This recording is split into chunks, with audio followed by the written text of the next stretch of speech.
What is up and what's going on, fellow Pantheon viewers? We appreciate every single one of you guys joining us this evening. As you can see, Chill is not with us this evening, but we do have Blue with us that is going to be joining us on all these topics this evening. Chill is out sick this evening, so we want to send all the good vibes and prayers his way for a speedy recovery. Before we get into things, I'll go ahead and say what the things are, and then we'll obviously go through everybody, see how everybody's week has been since the last time we've seen them. Then we'll go ahead and jump right into those topics. But we'll talk about the Power Rangers Disney Plus series that is going to be coming. We're going to talk about magazine Dreams and Jonathan Majors, just his week in general. T'Challa being dead in Marvel Comics, John Wick, Colin Farrell as Sergeant Rock, and the Russo's inability to have success outside of Marvel. So we're going to talk about all of those things and get in all that. Before we do, we're going to check in with Marcus. How are you? Doing good, man.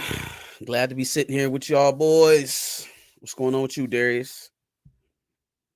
Not a lot. Same old, same old. I did not get to stream this week. I know Raymond checked me on it. He sent me a DM and let me know I had not streamed this week. So, I didn't get to stream this week, but I hopefully will stream tomorrow and then next week. Blue, how have you been? I'm good, man. I'm good. Just got off a stream talking about media manipulation with Jonathan Majors and that hit piece that came out to sabotage the hard work that he did, man. Pretty good. Surprisingly fizzled. I think it fizzled a bit. I think it was Chill. I was telling them like it ain't getting no traction, man. I don't think so. I don't think it is. It was not only front page it was on was Rolling Stone. Everybody else, kind of recycled that story, put it out, and moved on. And then we doused that with the nuptials. So with the marriage, Yeah, I saw a lot of people in comment sections because the Shade Room shares all that stuff, so they shared it, and people in the comment section weren't having it. Everybody was like, "This is old news. Haven't we moved past this? Why are we looking at this? Why is this being brought back up?" People saying the same things right on the the eve of his film and all this kind of stuff. So definitely some manipulation going there. We can go ahead and start there though, since we are talking about Jonathan. He had obviously we just said an interesting week. Last week, I believe it was last week, is when Michael B. Jordan had come out and said that he would love to have him back for Creed 4. We've known just little other things about Jonathan as far as his progress, as far as just getting the negativity of the case put behind him, moving forward, showing up at different award shows, showing up on different talk shows, doing the work that he's supposed to be doing, trying to get out, trying to move past all of this to get to Magazine Dreams, to possibly get to Creed 4 and anything else in his career.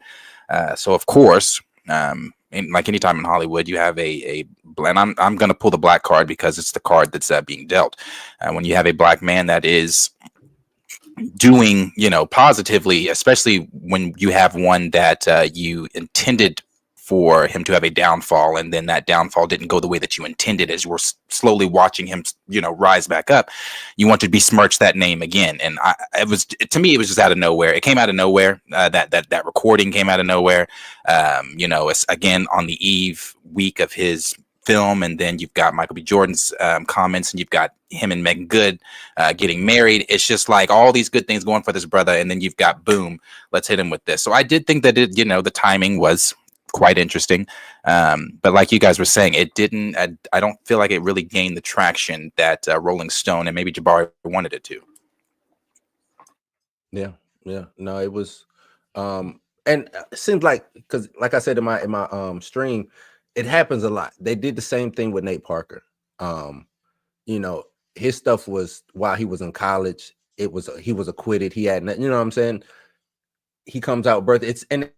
It seems like only if this person is being the next appointed, or anointed. Let me say anointed. The next big star.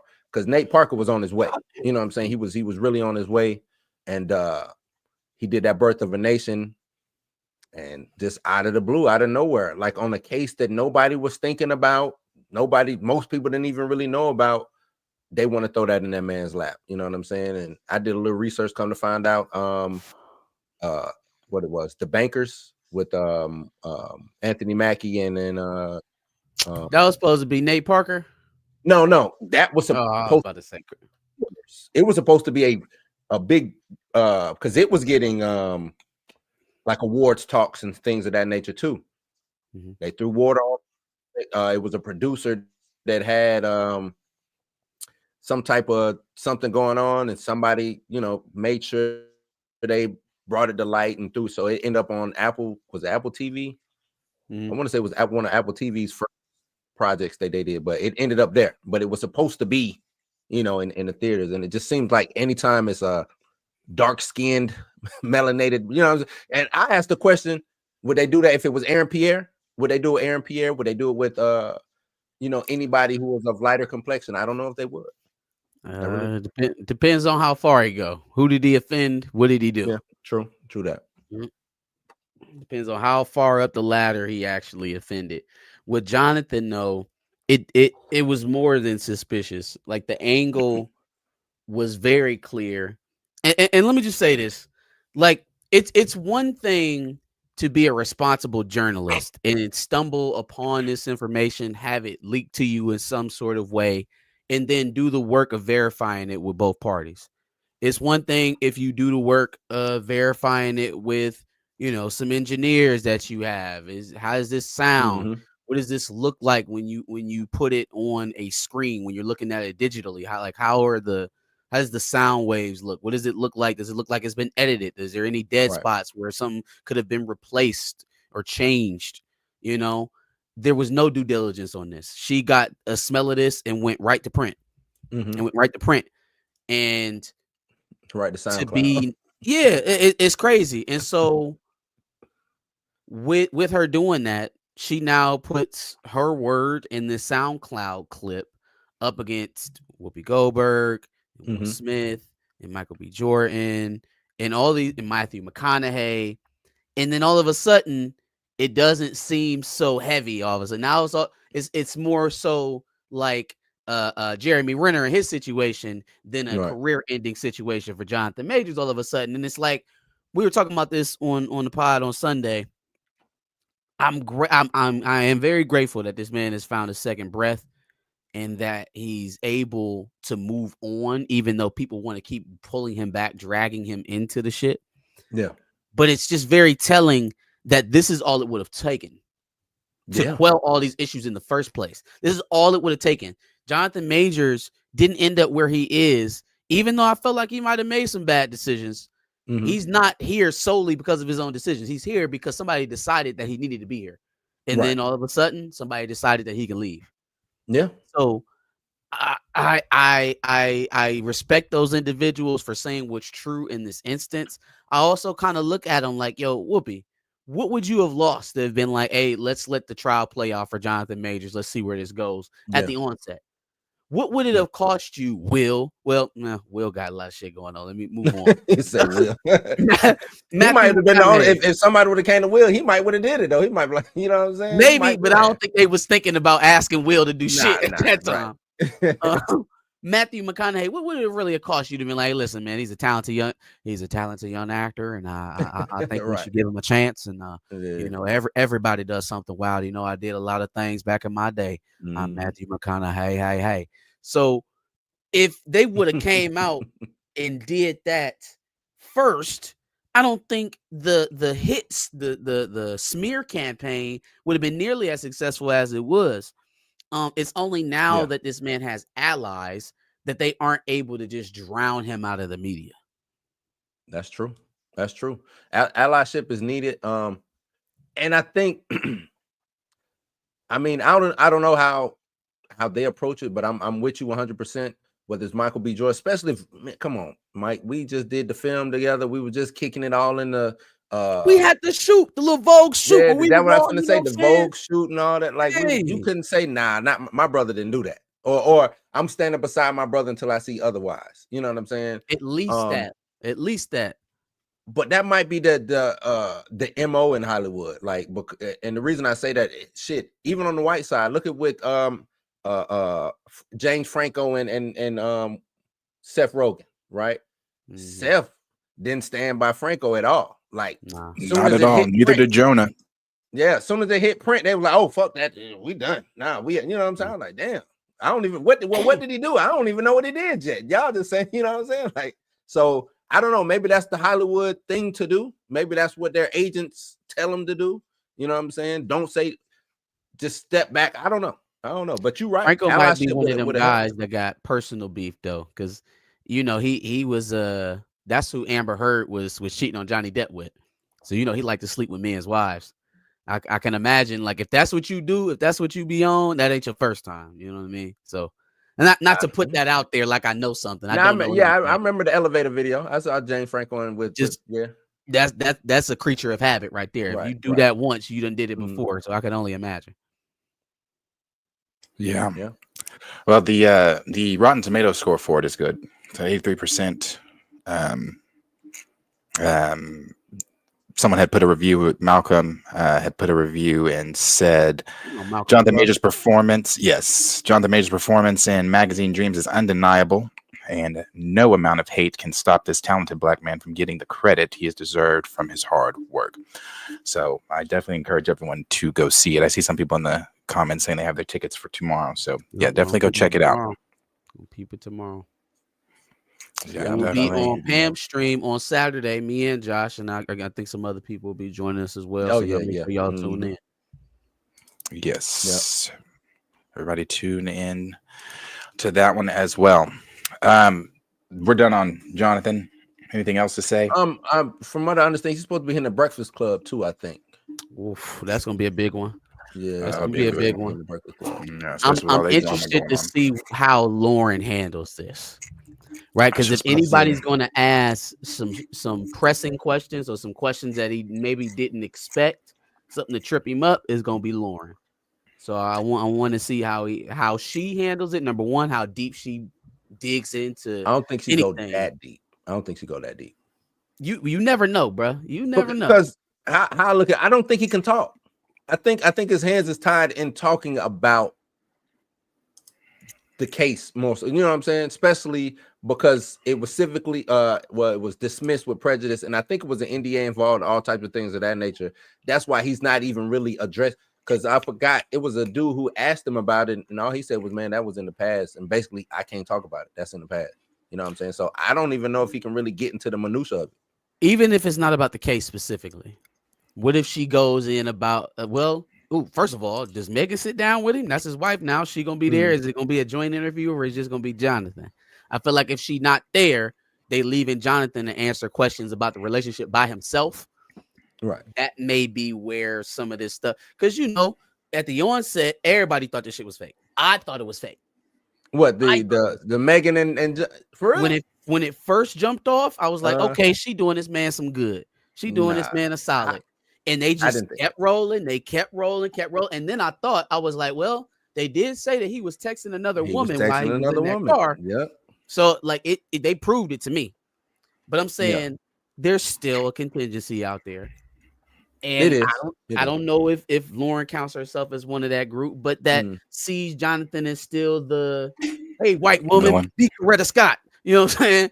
Like, so if she's speaking for that crowd, she got her opportunity. She has her opportunity. I don't know if she is or not. I'm just saying it could be one of them situations where we have another awkward Jonathan Majors moment. I just hope it goes well. They give him time to talk about Magazine Dreams and focus it on that rather than any other controversies. Well, I think Charlemagne is an ally though, so I don't think he he might shield us, throw himself in harm's way to stop certain questions like that or joke it out or something like that to help it being less awkward. I don't know. Let's cross our fingers.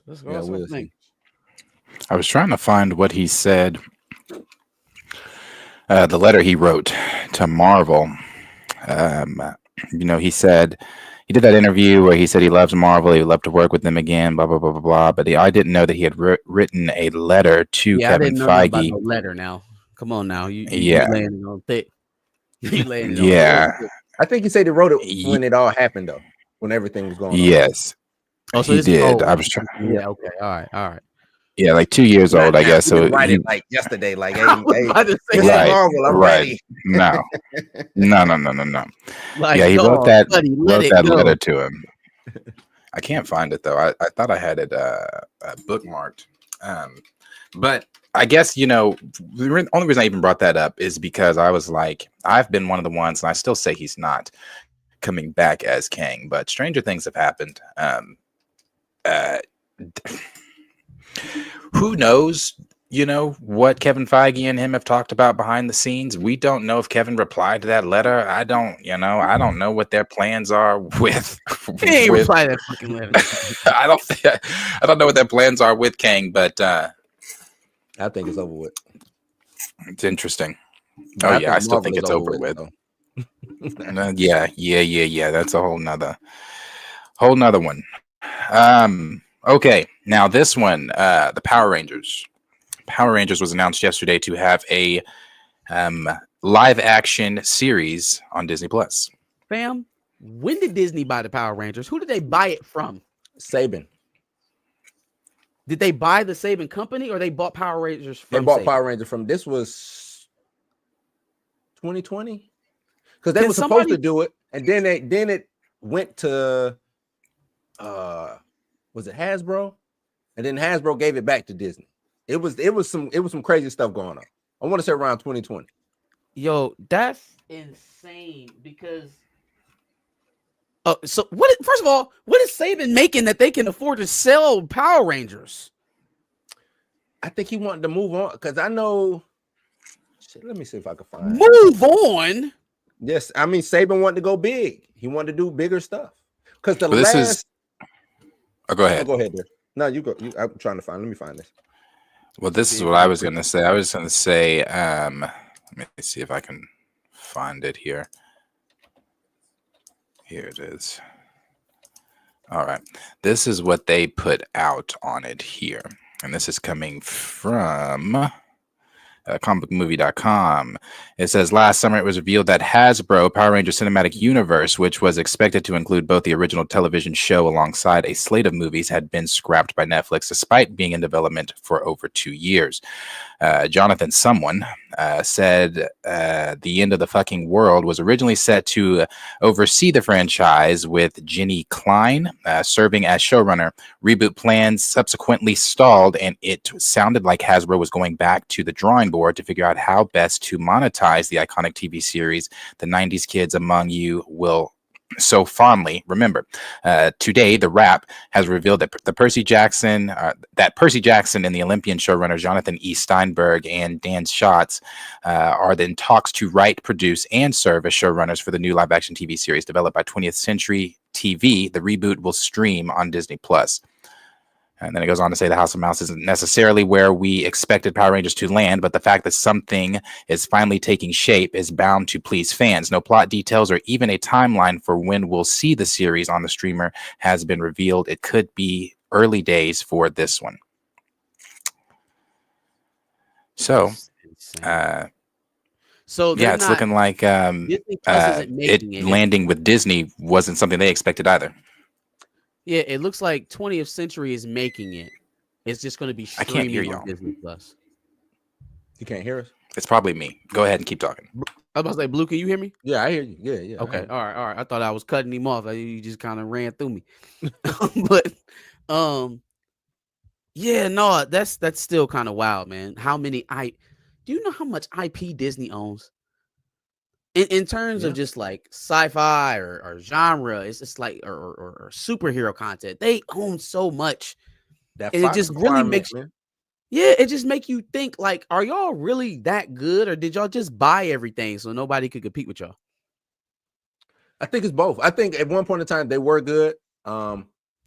Buying Fox helped them, a lot. But when you don't have the creatives to make those things work, then it's kind of like, who cares? And I think that's what's happening with, they're seeing a lot, even with them, their highs, because they hit a huge high with that Star Wars did $2 billion The last one, right?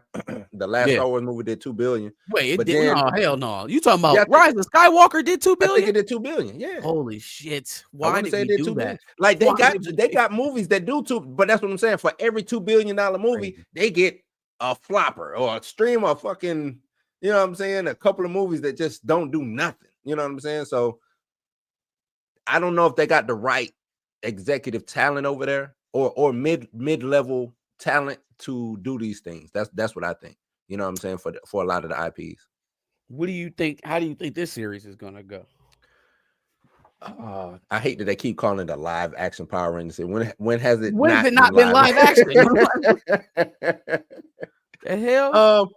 I don't know. I don't want it to be Saturday morning cartoon Power Rangers. You know what I'm saying? I would like for them to go a more mature route, but then I don't know. I really don't know. It's that last Power Ranger movie was cool, but then it was still cheesy, you know what I'm saying? Mhm. And I think it suffered from that cheese because for every good element of it, that cheese will creep in and be cringy. So I don't know, man. They got a chance to reintroduce and kind of reacclimate to today's audience, lean a little bit closer to what maybe Avatar Airbender is doing on Netflix as opposed to what that last Power Rangers movie, because I do recall it. But it baffles me, man, that they have everything. That they have just bought everything. Predator and Alien, they done bought Power Rangers, Marvel, Star Wars, Indiana Jones. They got everything. Avatar. They got everything. They do. But and I think that's what makes the world of entertainment suffer is it's only 3 companies. Like it's only 3. Well, 4. Sony, Warner Brothers, Disney, Paramount. That's it. That's all you got. Universal. Am I missing something? Universal. What is that? That's not Paramount. Yeah, Universal. Yeah. So you got 5 companies. It used to be 5 big ones. Yeah. Yeah, it used to be all of these different, studios, different. Nope. Just like music, you only got 3 or 4. You know what I'm saying? So the majors. Yeah, the majors. Yeah. So, but the indies get swallowed up. You know what I'm saying? A24, I think, is like one of the last ones standing. Because they have a niche. They have a certain style, a certain grit, a certain feel to their movies that people enjoy, even if they're not gonna go back and watch it 4-5 times in a row. They still gonna make sure you get your money back and they're gonna talk about it, right? Those type of films survive on word of mouth more than they do sheer box office force. So I think A24 is in a good spot. It's another Blumhouse is another one that does well in a smaller market. It's a few. Will they ever threaten a Paramount, a Universal, a Disney? They'll much more likely either get bought up by a tech company or by one of the bigger studios before they ever. If they do start threatening, they get bought out. So Now, what the traditional, the old guard, the blue bloods of movie studios in Hollywood got to look out for is Netflix. Netflix coming for everybody. Netflix gonna be everybody's daddy. They might already be. I think they are but I think it's a different track, right? Like they might be going to the same train station, but it's a different track. So, because Netflix is, and I think Sony is kind of doing that. Instead of doing a streaming service, Sony's like, well, I just buy your shit and just, you know what I'm saying? But see, the difference is that number one, Sony's doing that because they have to. Nobody's gonna watch a Sony streaming service. Netflix is doing that because they double dipping. They making their own original content, and then their platform is so plentiful that their competing studios are paying Netflix to put their product on it. So they double dip. They getting it from both. Yeah. but that's the majors, and it's crazy. I think Apple, Buck. I think Apple is a sleeper too, but it's crazy. They're a sleeper, but Netflix is ahead. They are running. Yeah, because they started. Netflix is exactly. They started is, and I normally say stuff like the first one don't normally make it. It's always the second or the third. You know what I'm saying? Whatever the invention is, it's always the second or the third who actually makes it better. But Netflix being the number one, it's like they are the head, like you said, they're the top dog. Well, And it's because they go ahead. No, finish it. My bad. I was just saying with what they built, and then once they started doing originals, you see a Disney Plus, you see a Paramount TV. You know what I'm saying? You're seeing all of these streamers show up, but you can't do what Netflix do because I already built the infrastructure. Mm-hmm. You see what I'm saying? I built the Yeah. infrastructure. Yeah. So yeah, you come see me. I can make your movie go 10 times more than what you can. You put it on your streaming service. Like, look at Disney. You're muted, dog. Take yourself off mute. Me? Who? No, I'm talking to Darius backstage. I think Oh. he was trying to get our attention, see if we can hear him. Oh. No. I agree. I think that Netflix, what they did was they were part of an already dying industry, right? Netflix was sending DVDs to people's houses when Blockbuster and home video was still open. Mhm. And so they kind of saw the forest through the trees. They seen where this whole thing was going and really just tried to cash out. It's so crazy. They didn't even want this. They tried to sell the Blockbuster. They tried to was sell the trying to Blockbuster. cash out. And Blockbuster said no and did everybody the worst favor that they could ever do. And now Netflix is in a place, you're right. They have the infrastructure. Mm-hmm. They have live streaming events. They got people coming back for every season to see a new premium level show. They've got children's content. They've got stuff for old people. They about to start putting on Old House in the Prairie, Blue. They about to get the soap opera people. Yeah. They've got middle America paying almost $20 a month to use the internet to watch TV. Now that's unheard of. That's unheard of. Even giants of linear television, right? Cable, which middle America still loves to this day, cannot convince those folks to get on the internet and watch their product. Nope. Can't do it. Netflix is so far ahead in that regard that they gonna walk over to you and be like, we can do it. Here, give us your content. We'll send you over the bill. Just pay it. Yeah. They not. So when you say they on a different track, it's not that they're not running the same race though, because they most definitely. That's what I'm saying. They go into the same train station. It's the same station. It's just they on a different track. they had the same airport, but see, my hangar is private. Like I send me a little car over to my joint. You know what I'm saying? I walk through the tarmac. That you got to wait in line. I just you gotta wait. TSA, all of that stuff. They juicing my jet up right now. Right. Yeah. Sure. They got it. They got it. But as far as Power Rangers, I think it should be good. I think if I would like for them to get into it should be all right. Well, as far as because I'm trying to think of like storyline wise and things of that. If they pull like from some of these comics that I read of Power Rangers and things of that nature and try to replicate that type of storytelling, like I said, I think they need to get away from are we doing this for kids, because I think that audience has grown up.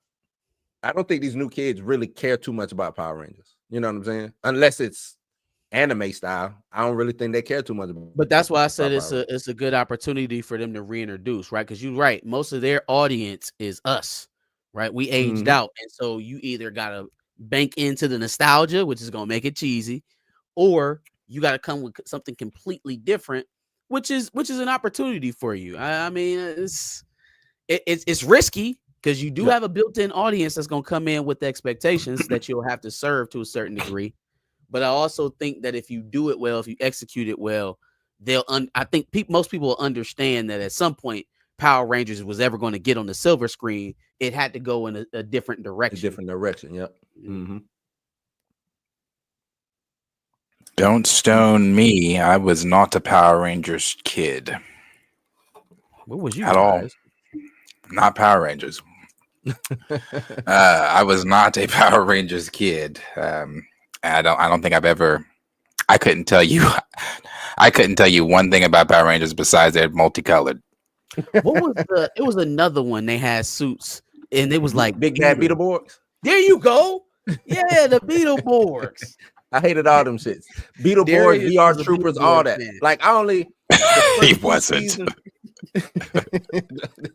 The first 2 seasons of Power Rangers was cool. It was I ain't gonna say it was new because I grew up watching what's my man Ultraman. I grew up, so I saw, you know, all the people in the suits and stuff like that. But I wasn't a big Power Rangers. It was just something on TV. You know what I'm saying? And I'm a little bit older than y'all, so it was just something on TV for me. You know what I'm saying? I'm go Power Rangers till I die. I don't know what y'all. But I'm like, y'all was probably season 4 or 5 of the Power Rangers by the time. You know what I'm saying? Yeah. So I was like definitely Power Rangers a Turbo Ninja and shit like that. Yeah, that was. I don't remember any of it. I just remember they, you know, would sometimes connect and turn into a big one or stuff like that. A big what? You don't know what it's called, Darius? A dinosaur, Voltron. Is it Voltron? See, now Voltron was my shit. See, I'm Megazord. from the era of Voltron, so I just looked at it as like a cheap fucking live action knockoff Voltron, as I looked at it. But I did watch Ninja Turtles. It ain't I watched Ninja Turtles and Gargoyles. Calling Power Rangers a cheap Voltron is absolutely disrespect. I mean, that's what it kind of was to me. Look, would you I'm call 80s Jennifer baby, Hudson a cheap Aretha Franklin? Yeah. Oh, you better watch your mouth. You better watch your mouth. Acting up That's in here funny. tonight. Salute to That's Jay funny. All right. We'll move to the next topic here. And the next topic is dealing with DC. And I think we can throw some of the Superman talk in here as well, that Jeff has talked about and some of the other stuff people have talked about and blah, blah, blah. But we had found out that at one point in time, for whatever reason, DC has these godlike characters at their fingertips with Peter Safran and James Gunn, and they are deciding to do Z-level characters. And it's beyond me. I don't understand it. But what's his name? I'm sorry. I'm blanking. No. Yes, Sergeant Rock, but 007. Daniel Craig. Daniel Craig was originally supposed to play this character, but he backed out. I'm assuming possibly they're saying scheduling because he was doing the stiff with for the Narnia Greta. I'm sure. Yeah. He probably read this script, saw this character. Yeah, probably was like, what the fuck? And if that's true, if he was never a part of it, that's funny. That's funny. But now we're hearing talks that DC wants to confuse the main audience or the I guess the normies even more by, because it wouldn't bother me so much. I think it's stupid, but it wouldn't bother me so much. Not that I'm watching Sergeant Rock, but if they were to take their most successful thing outside the Batman that they have done in the Penguin, and taking Colin Farrell and making Colin Farrell Sergeant Rock. I don't understand it, but that is the decision that they want to do. Again, I don't understand the Sergeant Rock love that they have at DC. Because he had him and Safran, they had a sit down with, I forgot the blog or whatever, but they had to sit down with him, and I read the little 2-part blog, and he was talking about Sergeant Rock being like, don't think of it as like a DC film. Think of it as a World War II film. Don't look at it as like he said, think of it as like a James Gunn said this. Safran. It was Safran who was saying it. Oh, okay. Well, it was because why they said the way that they're doing, because the way he said the way that they're doing the films, and I'm not saying this to give them no bail or nothing, but he was saying that they want to do different genre type films that might be under the DC banner, but it'll be like I said, this will be a war movie. You know what I'm saying? So yeah, you might not know Sergeant Rock, but if you like Saving Private Ryan, think of it as DC's Saving Private Ryan. You see what I'm saying? That's how they kind of was explaining it. I don't know. Sergeant Rock. Man. So DC continues to become even more fractured than when James Gunn said it was fractured. What, 3 years ago now, 2 years ago now? It's pretty crazy to me. It really is. It is insane to me that you have these godlike characters at your fingertips, but you're reaching in the back of the closet to pull out Sergeant Rock, and then you want to say, "Oh no, don't think of it as a DC film. It's under the DC banner, but don't think of it as a DC film. We're doing a period piece film, a war film." Why? Why are you making Saving Private Ryan DC? Like, why? What is going on in that man's brain? So, like Darius said, God level characters, blah blah blah blah. I don't really like DC all like that. I think a lot of their characters are cop outs, but that's not really what this stream is about or this topic is about right now. What it is about is James Gunn trying to force feed you his favorite comic book characters. And first of all, the self-report.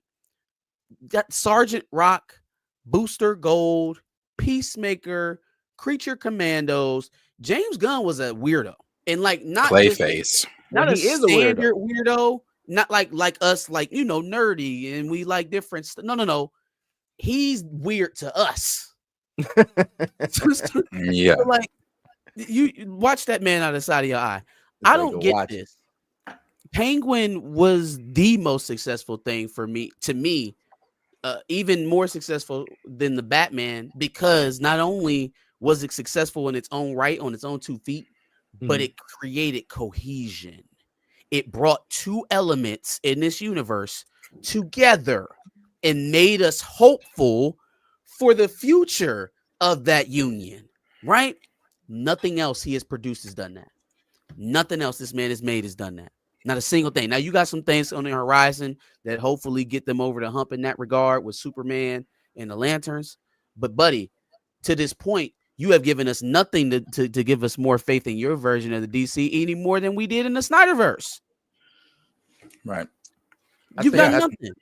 I agree with you. I think the hole that DC is in, because they wanted to come so fast back during the Snyder era, you know what I'm saying? They didn't just build off of the stuff that they had. They wanted to compete, you know what I'm saying, so to speak, instead of just letting it work out. I think the hole is so deep. And I think James Gunn is the right person for the job, but he has the wrong strategy. The reason I'm saying that is because I think he's a good storyteller. I think he's a great director, but like you said, the characters that you're using aren't going to bring you out of this massive crater that DC has created within itself. You know what I'm saying? So now that you're trying to make Colin Farrell, and if you Colin Farrell, dog, why would you do this? Why would you? Well, you know damn well you don't want to be on that silver screen. There's a theory to that. There's a theory you don't want your ass to get up there and ruin all this positive momentum that you got going from TV, right? Just like when you had True Detective going on. Hold on, I'll be right back, y'all. The theory to that whole thing about why Colin Farrell might take that role as the Penguin is because I have been kind of ringing this bell for a while. I've said it a few times on my own streams. Possibly, quite frankly, maybe because the Batman 2 ain't fucking happening.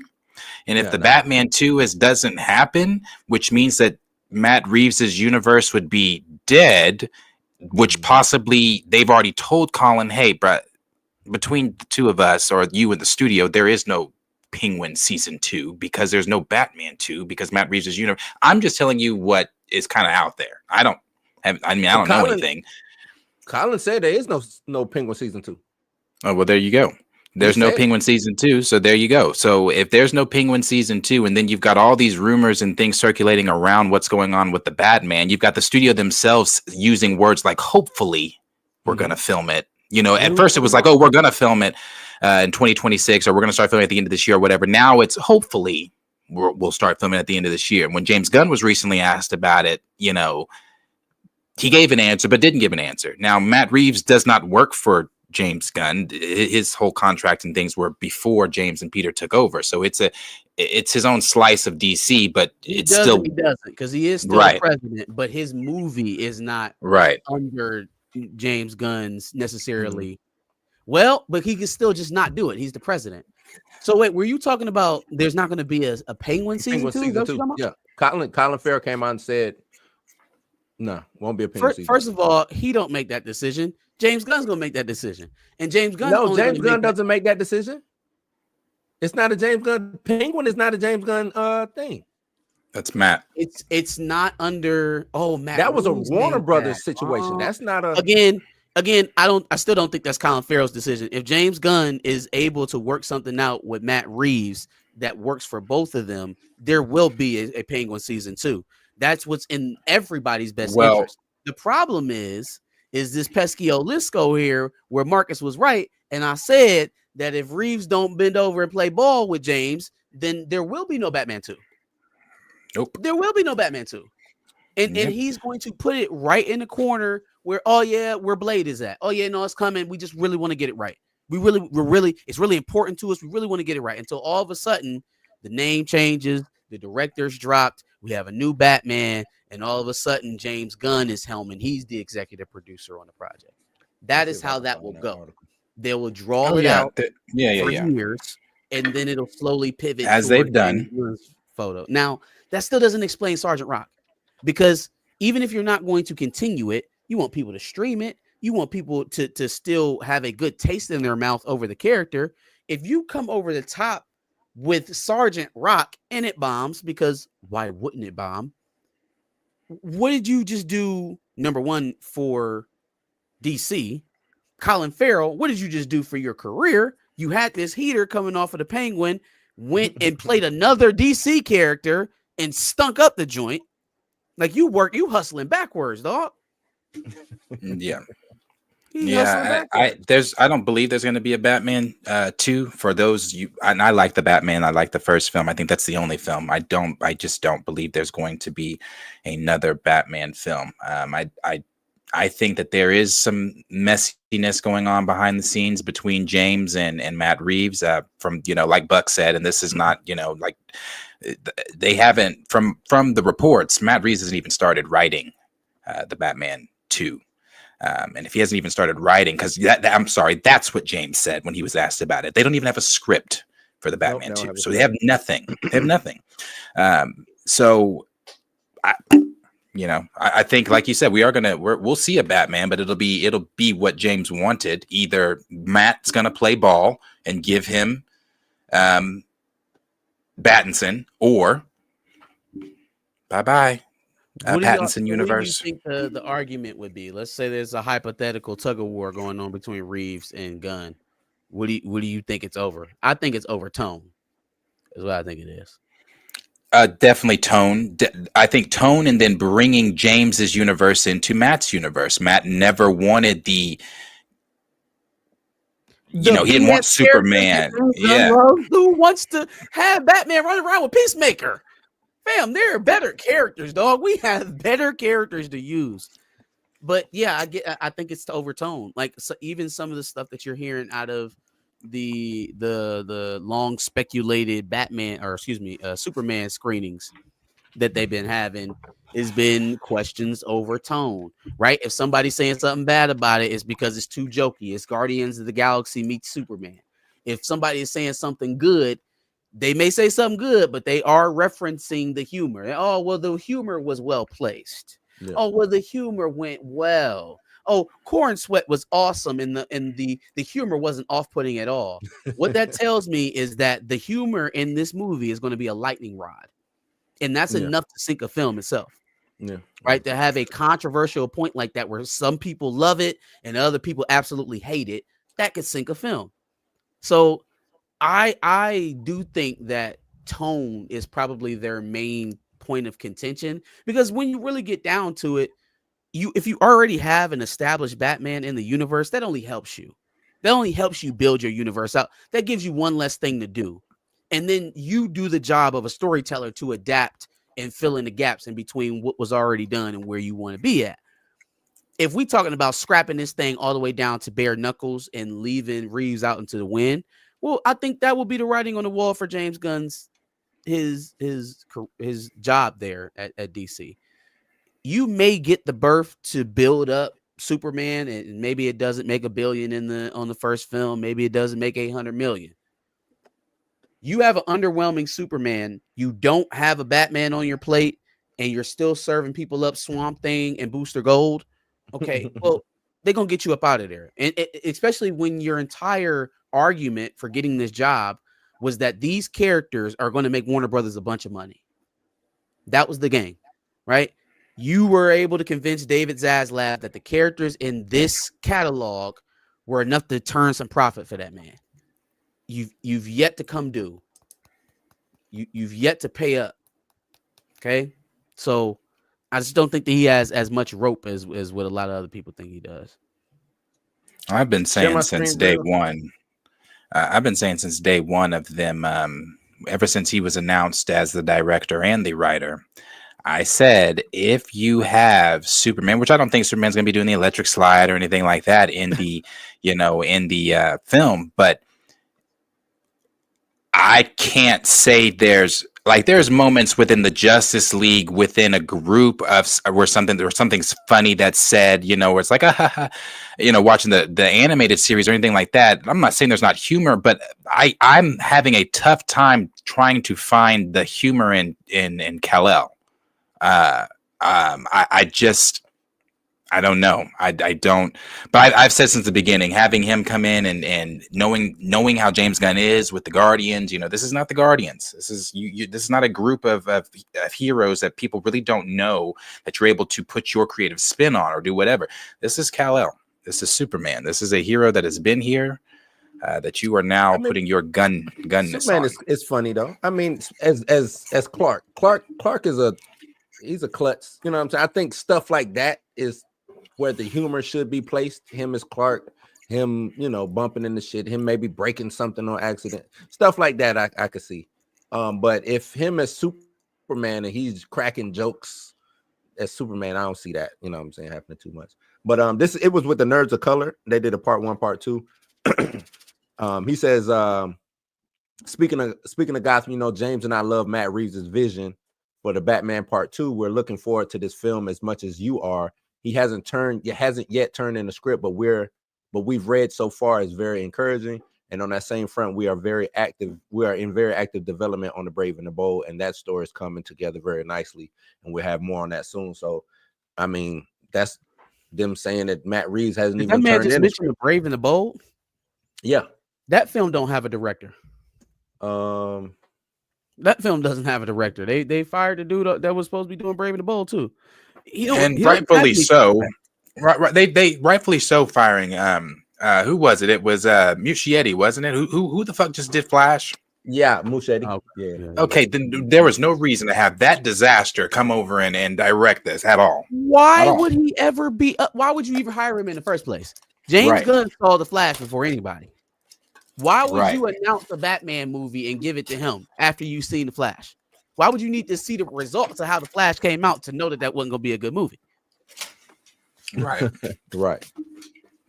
Yeah, I don't. Here's what it is. Crypto, I was done. I knew it was. Man, I hate that scene. So, Crypto, I ran fades back to back. Crypto, back to back fades. He also spin the block. Crypto. Spin the block. Come get me.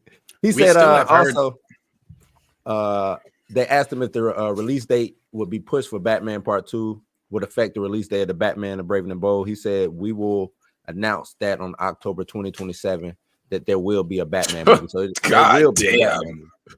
Hey, October 2027, we're going to talk to you about Batman. But today, he said we're going to announce October 2027. Yeah. I want to throw my shoe at this. We announced that not on he's saying that October 2027 that's the date that they want to come out with a Batman movie. Okay. Yeah, my bad. Okay. Tell you which one is going to be. I was about to say, damn, that's a long time to put a pin in this conversation. My bad. And then he went on to say, when asked if Robert Pattinson's Batman will be a part of the DCU, Gunn answered, "It's certainly not the plan. It's certainly not, and we love him, but we've got to introduce a Batman to the DCU as imperative, and that's the plan with the Brave and the Bold." So. Well, we'll see. Yeah, we'll see. I still believe Brave and the Bold is happening. I just, we'll see. I don't know about Pattinson, man. He might get that Batman too. He might not. I don't know. I don't think so. I don't think they can do both. I don't think they have the capacity to do both. They got to. Nah, it's a hard sell. I know that, I don't think audiences are stupid, but it's still a hard sell. It's a hard sell. Very hard sell. It's a very hard sell because what if, let's just say, I like the Batman. I thought the Batman was a good film, but let's just say, let's say they are listening to fans, and the fandom right now really wants Ritson, and I have been blowing that whistle too. I think Alan Ritson would be a great Batman. No. But let's say they do bring whoever in as Batman, and then the overall audience just likes that Batman more than Pattinson's Batman. Like, what does that do to? Yeah. What does that do to Pattinson's universe then? It's like it's done. It's done. It makes it very easy. But you are taking a big risk when you squash something that already has momentum for the potential of something else. That's breaking up with your girlfriend of 5 years for the hottest girl in school, right? Like, it's a lot of potential there, but like, it's a big risk. You taking a Right. big risk. So Yeah. I just don't know, man. I don't know. It would have to come to an impasse where, like, look, it's either going to be this or that, and that you would think that they're coming up on that point very quickly.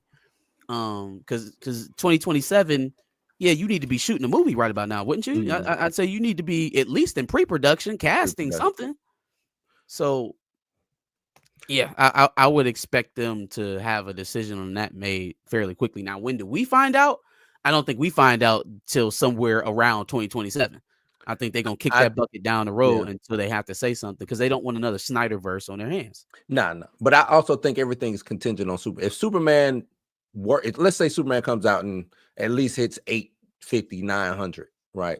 That's good. I think now he has the lead way to say, okay, let me go get my Batman. Let me announce some real shit. Oh yeah. Because right now I just think he just stringing everybody along. I think they are waiting. I think Yeah. they're waiting this whole Superman thing out. Good point. I think they're waiting this whole Superman thing out, as we haven't heard shit about Wonder Woman. We haven't heard shit about, Flash. We haven't heard shit about any of those guys. So I think they're probably waiting this Superman thing out. Like, how is this going to do? We heard about the Teen Titans before we heard about anything Justice League. How are the Teen Titans a thing? I think he's stringing us along, man. I just can't. He can't be obtuse that way. Like, you know what I'm saying? He's chronically online, so he's seeing what the fans are saying. Hey, let's get this Holy Trinity out first. He got it. He got to know that, right?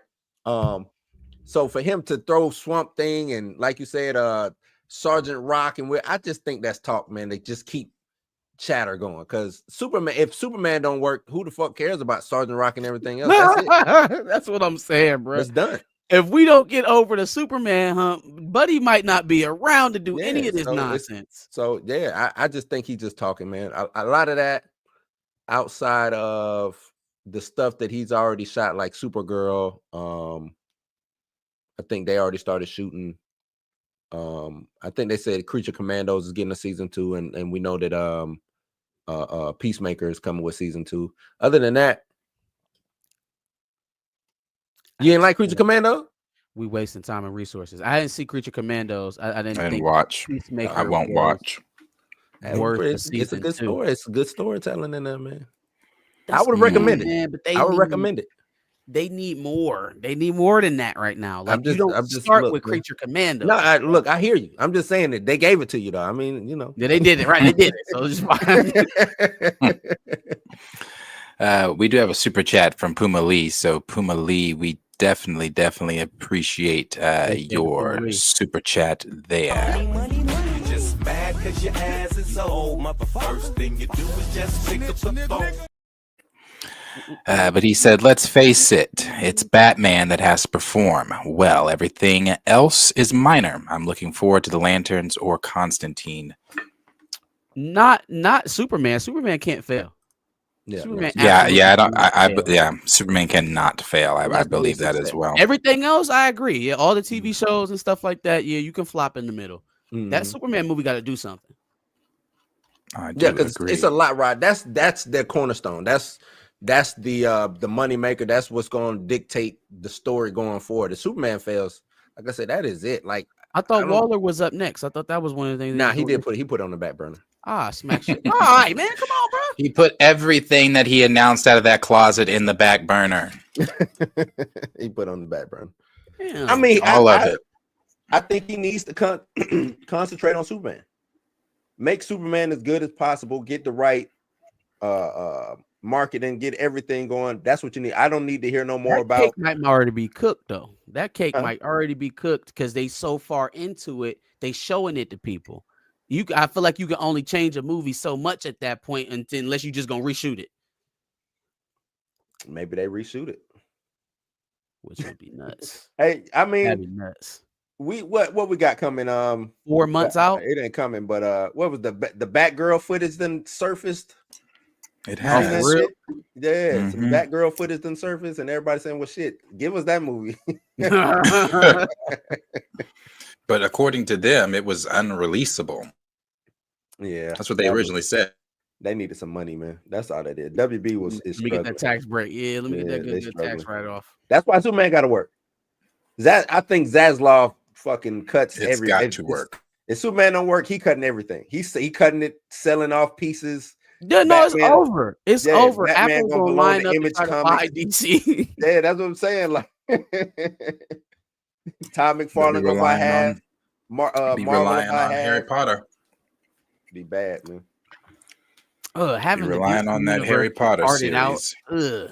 Yeah, that'd be nasty, but we in 2025, man. I can see it happening. Most definitely see it happening. Yeah. That is crazy. That is crazy. You have I'm not even gonna get into it.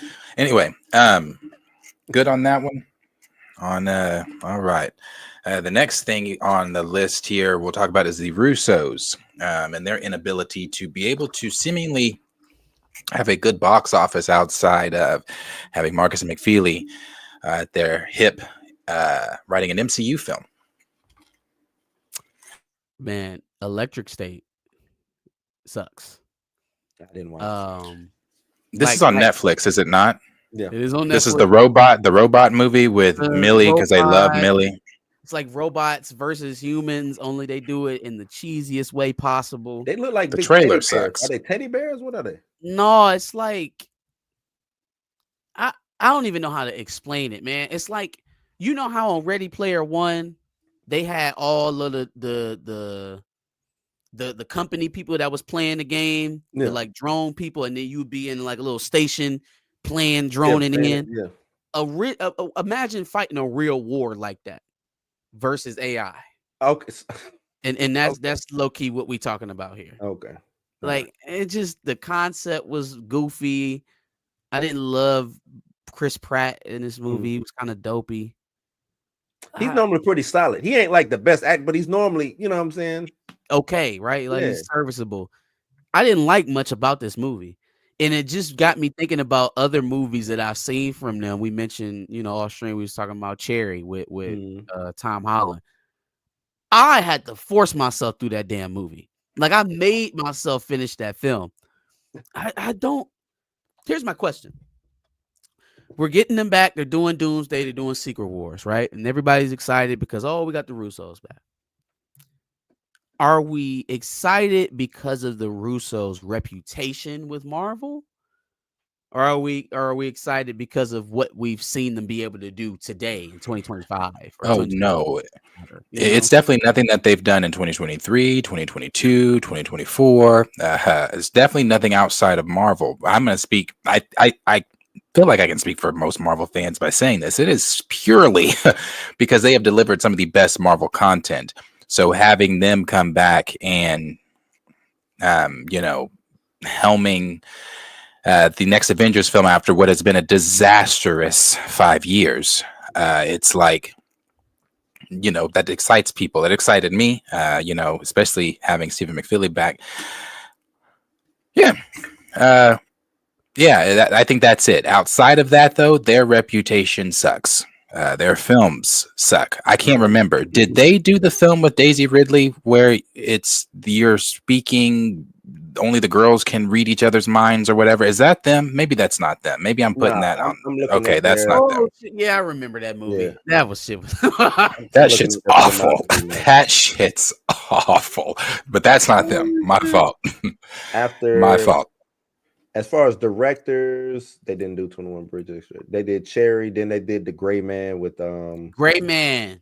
What's his name? I didn't hate Gray Man. I like the action in Gray Man. Yeah, it was decent. Then they did the latest one they did was the Electric State. Electric State. Television wise, the latest they did, like I said, was Citadel. Before that, they did Agent Carter episode. Yeah. Like a lot of the stuff is like, well, we know they did Community.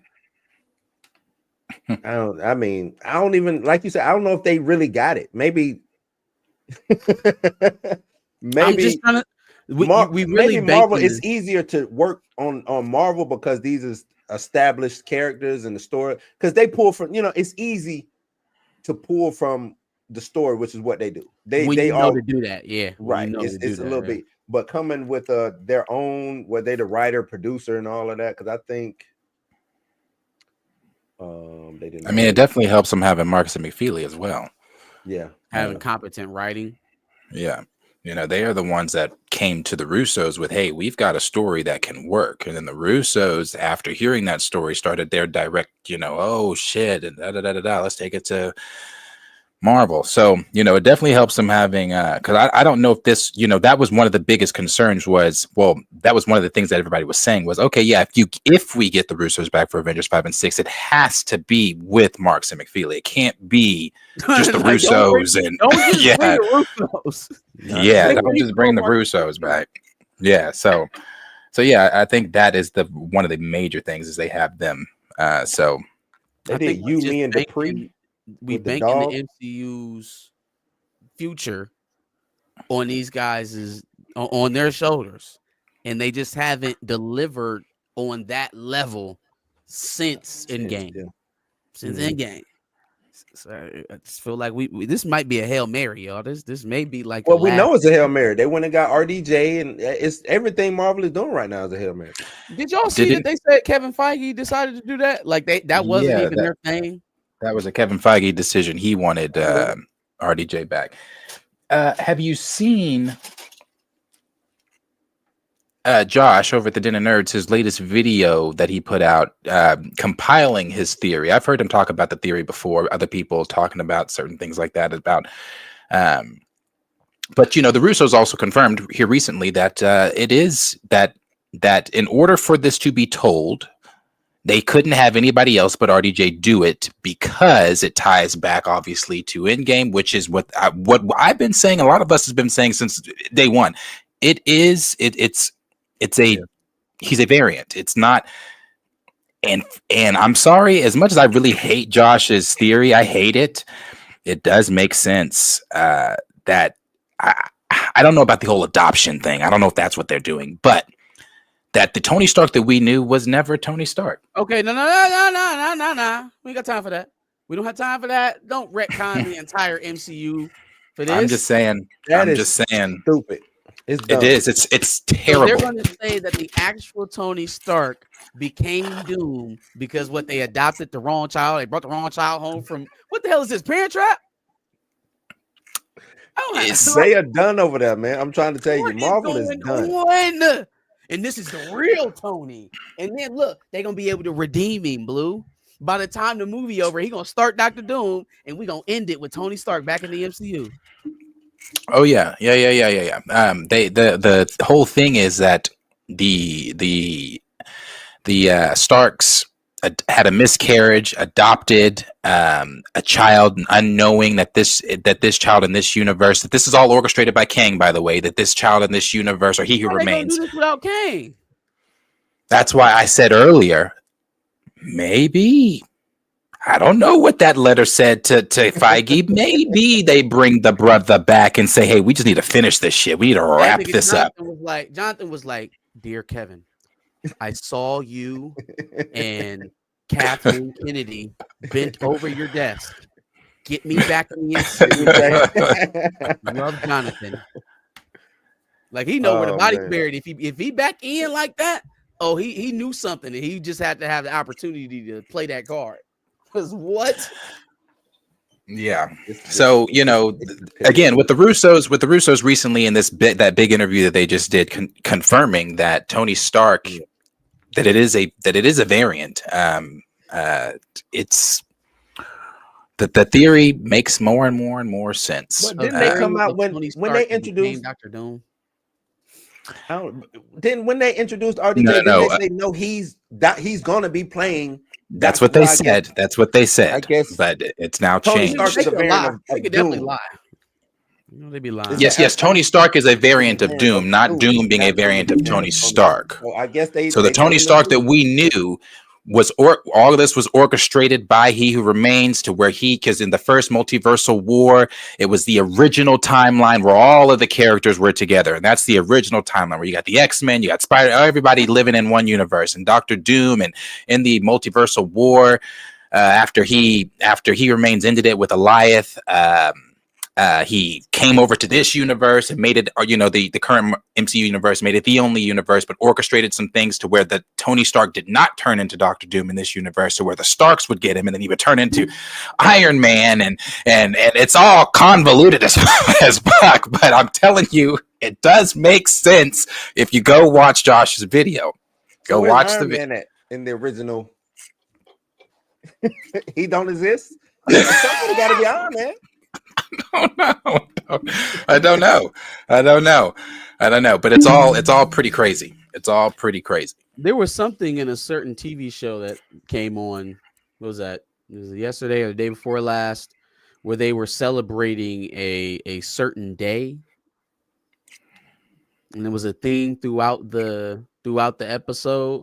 And I had thought that maybe would be, some breadcrumbs leading into what we're getting with Doom. But maybe I was mistaken about Latvian Day. I thought that was going towards. Oh, that's a real country. Latvia. I thought that they were saying Latveria. Like, yeah, me when I first heard, I was like, wait. I was like, oh no, they say they're not saying Latveria. Oh yeah. Okay, I thought that too. That's what I was on. I was like, okay. Well, the random mention of scrolls were crazy as well. I wanted to. Oh, that shit make me so fucking mad. That shit was. Why do he know about it? Don't nobody else know about it? Don't nobody else care? That's the black dude. It's not a big deal. The black dude. Why he was stealing fiddle faddle? He was thinking about fucking. Why do Murdoch know about scrolls? Why do he know about scrolls? Who told Murdoch about scrolls? Well, remember, it did to tear him about scrolls. But remember, it went national. It was national news. They had said I know the show was shit, but take a step back with me to Secret Invasion.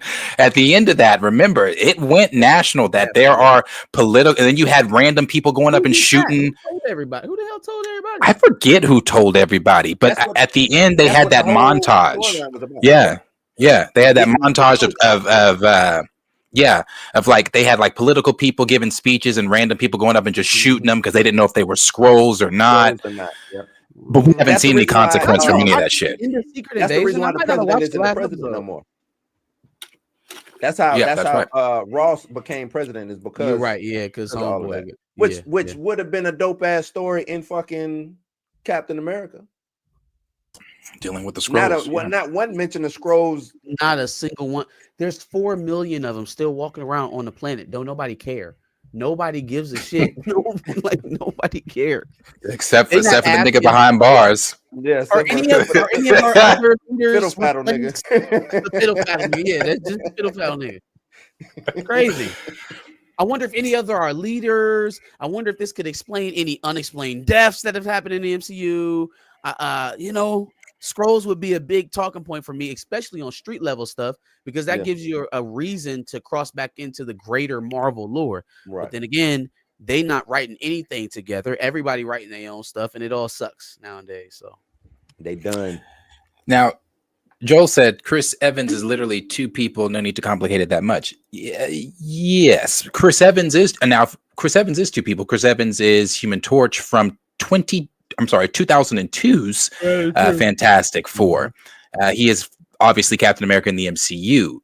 It's different, though, when you are taking Tony Stark, who is RDJ, and then saying, okay, and also we're going to make him 7 years ago. Yeah, we're also going to make that character Doctor Doom.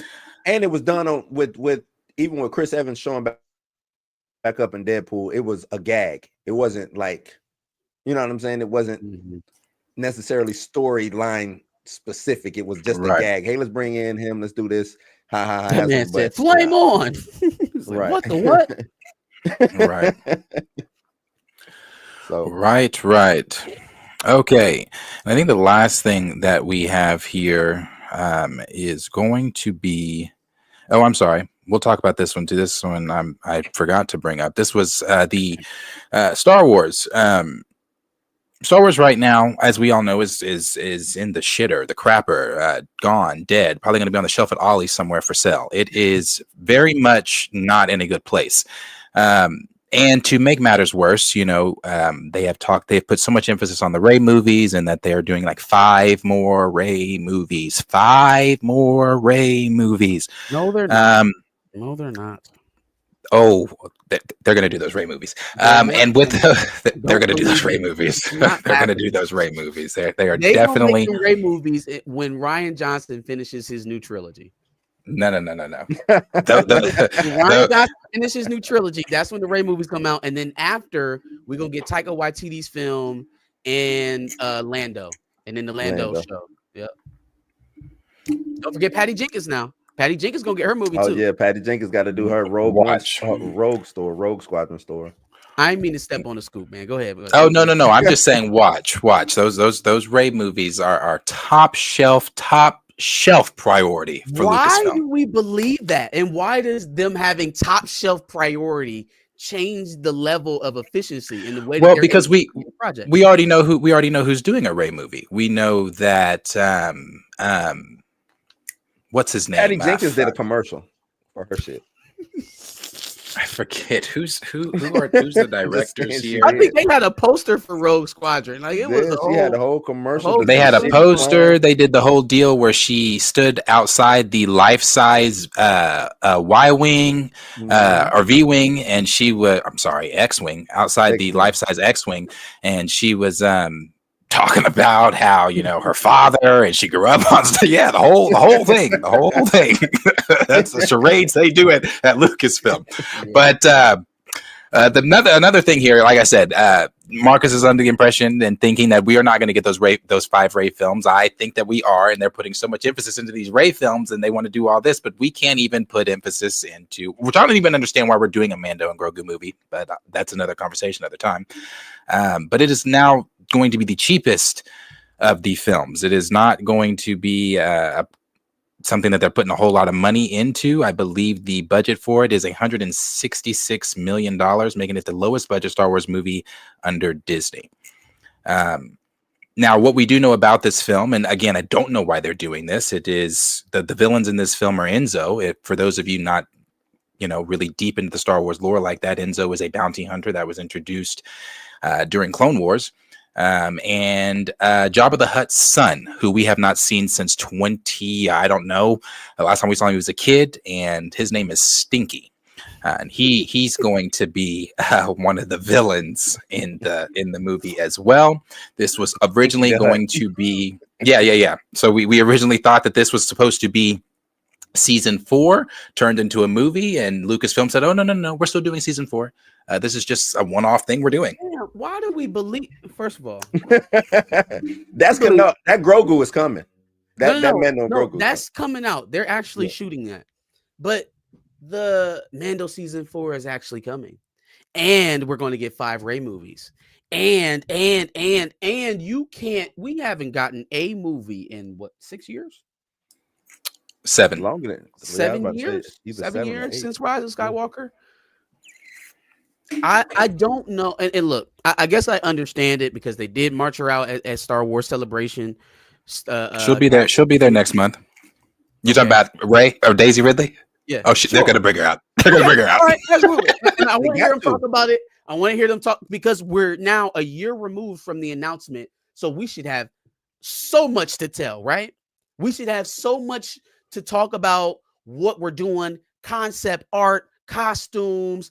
Charbel. Oh, buddy, you putting a lot on Lucasfilm. You're putting No. This shit is actually happening, Darius. Right? That's what we're putting ourselves in that mindset. It's happening, and it's been an entire year. And you brought Daisy Ridley back and told people this is happening. So you should have everything. Simon Kinberg should be ready to talk. Charmaine Arbeid-Genoy should be ready to talk. Kathleen Kennedy should be ready to talk. Daisy Ridley should be able to talk. No more, I don't know. Oh, I believe she's going to be very much involved. Oh, we're still working out the kinks. We'll start shooting eventually. I don't know. Oh, no. You better know. You better They're come coming with with that answers. part. You better They're come coming with answers for Star Wars Celebration. They're going to parade her out as the Skywalker savior that she is for Lucasfilm. They are going to have her talk about the 5 upcoming Rey films that Lucasfilm has for the loving fans that have all been begging for more Rey. And they're going to hype this shit up. They're going to give us other shit too. They're going to talk about Mando, Grogu. They're going to talk about their new animated series. But the focus of Celebration is Rey Skywalker. Is it true they want to make her like a Kenobi type? She's Yes. This is a quote, an actual quote from Lucasfilm. They believe that she is their most important character to invest in. Do with that information what you will. Their most valuable cinematic character is what they call her. And I mean, again, I told you that is not my problem. I can make it make sense in my head that Kathleen Kennedy thinks that that's true. I can make it make sense in my head that she has a gaggle of people in that company that will follow her and listen to everything she say and make that true. The problem is that the woman she can't do production. Like, she cannot make films. And I think she's proven that here, at least at this stage of her career. She cannot get a film from start to finish efficiently.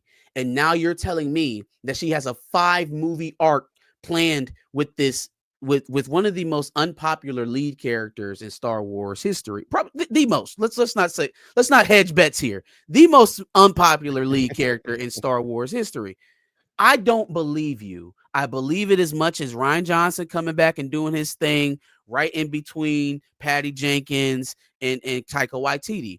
I don't believe her because she can't get this stuff through the finish line, much less convince an audience to come out and pay for it.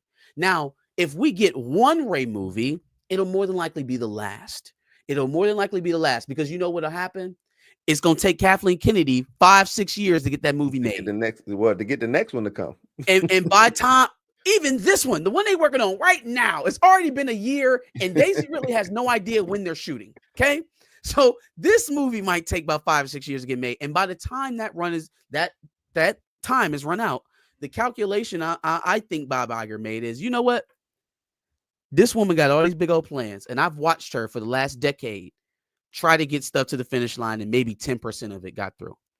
So I'm gonna let her announce what she wants. I'm going to give her a 5-year deadline on her retirement, and by the time she's done with that first film, it'll be deadline. You out of here. Scrap the rest of that shit. Let's start over. This is how depth Lucasfilm is. I don't even understand this guest list. Now, I agree. That's fine. We will find out April 18th, between April 18th and April 20th, what is exactly going on. Now, she's not on the guest list, and that's because she's a surprise.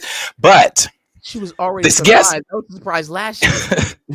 She's the surprise for the next 5. This guest list doesn't make any fucking sense to me. I get Ahmed Best coming. I guess because of the appearance he made the appearance he made. God, let Anthony Daniels rest. Why does C-3PO let this man rest? You got Ashley Eckerson Eckstein that's going to be there. Obviously, voice of Ahsoka. Young Boba. I'll go ahead and share that. Young Boba Fett. You've got Andor going to be there. Doug's been in Lucasfilm for a long time, but he's behind the scenes. Unless you're just really into Lucasfilm like that, I don't know what the fuck. But Hayden Christensen's going to be there. You've got Mads Mikkelsen, Manny from Acolyte, Oscar Isaac, Poe, Sam Witwer. Coming, okay. Yeah, I don't understand the guest list, but we'll see what Celebration is really going to be about. I mean, if they're announcing Sam Witwer as Maul, from the video game, Starkiller. Starkiller. If they're announcing him as Starkiller, I'm all in. Now, what about Rey is getting 5 movies? Didn't you understand about? Of course, this female. Goddamn name, bringing this Starkiller. Because I'm looking at it, we got Starkiller and we got Vader. Yeah. Because That's your announcement right there. That's your 5 movies right there, not Ray. Jill says when the Gina Carano suit is settled, there will be no reason to keep KK happy. But what Yeah, I think they're I'm running telling out the y'all, clock. I think that they're letting her punch herself out.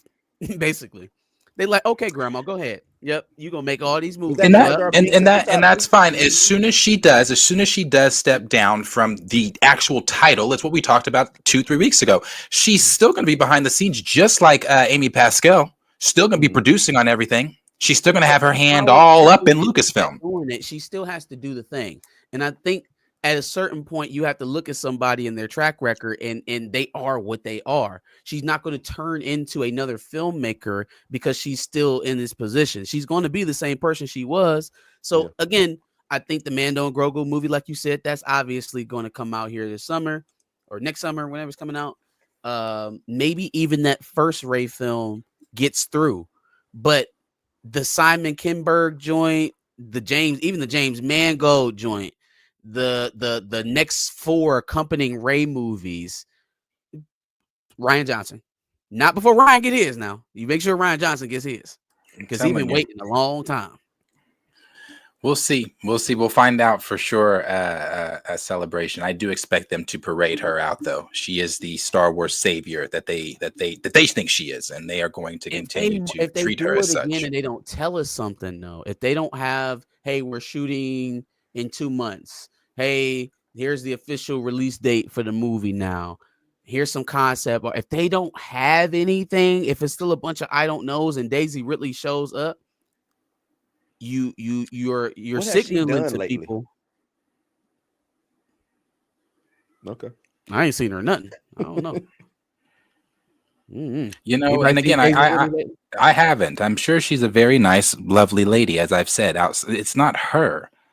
It's a simple fact that once you get attached to a hated character, it is really hard for, I don't know. She's attached to Ray. She's attached to Ray, a very, very, very much hated character.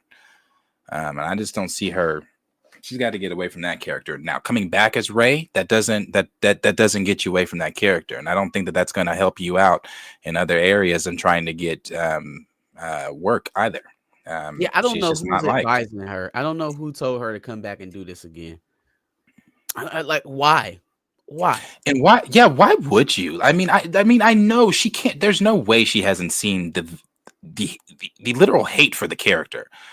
There's no way she hasn't. So she's. I guess you know the paycheck. I mean, I guess if hell, it got John Boyega back, and he said he'd never work with him again. So hell, now who knows? You believe they got John Boyega back for the movie too? I think they do. I think they threw. I'm telling you, they want this Ray shit. They want to correct what they know they fucked up, but in their heads they're like, oh, it's still the greatest thing we've done. You know, hell, Kathy. It's all crazy to me. What they're doing over at Lucasfilm, but they truly believe that they have something with Ray. They truly do. They believe that shit. They believe it because what other direction are they going? I mean, the only other thing that they could possibly do is this is a big maybe, put Luke in the Mando Grogu film. Maybe Luke shows up, but they hate Luke. So I don't. What Luke? Yeah, they hate Luke. It'd be young. It'd be the Photoshop Luke. But again, they hate him. So it's like, no, we're trying to distance ourselves from Luke. So we Ray Skywalker. See, I thought the Mando Grogu movie was going to wrap up the Ahsoka, Boba Fett, Mando kind of situation they got going on. No, that's movie. That's Dave's movie. Yeah. Yep. Dave Filoni is making that movie. So like now I am kind of thinking about like, well, why are we making the Mando Grogu movie at all? Why are we doing this? So that he can go fight Stinky. So he can fight somebody named Stinky. And Grogu can have his first words, because we've heard from scoopers, and the rumors for this film are terrible, but we've heard from scoopers that Grogu's gonna have his first words in this film. So it's that's gonna be the thing. Like, oh yay, Grogu finally talks, and Stinky, and Jabba's son. So let's talk about what we got on the slate, and let's remind everybody who's doing it, right? So then we've got coming up, we've got Mando Grogu. We're going to get Mando season 4. We've got the Wait, so we're getting a movie and a season 4? Yep. So they say, yeah, movie and a season 4. That's a lot. We're getting Charmaine Obaid-Chinoy's Rey film. We're getting a movie by Simon Kinberg with Rey. I think that's the one that she's gonna be older. We got James Mangold's his Tales of the Jedi movie. Yep. Yeah. 1,000 years before. Who's doing the one? J.J. Abrams is doing, not J.J. Abrams. I'm sorry. Director of Deadpool and Wolverine. Oh, and then the Stranger Sean Things. Levy Rey movie. So The we Sean got Levy Rey movie. that's the one with him and Simon. I think him and Simon Kinberg are. Wait, no, is Kinberg's alone or is Levy's a different one too?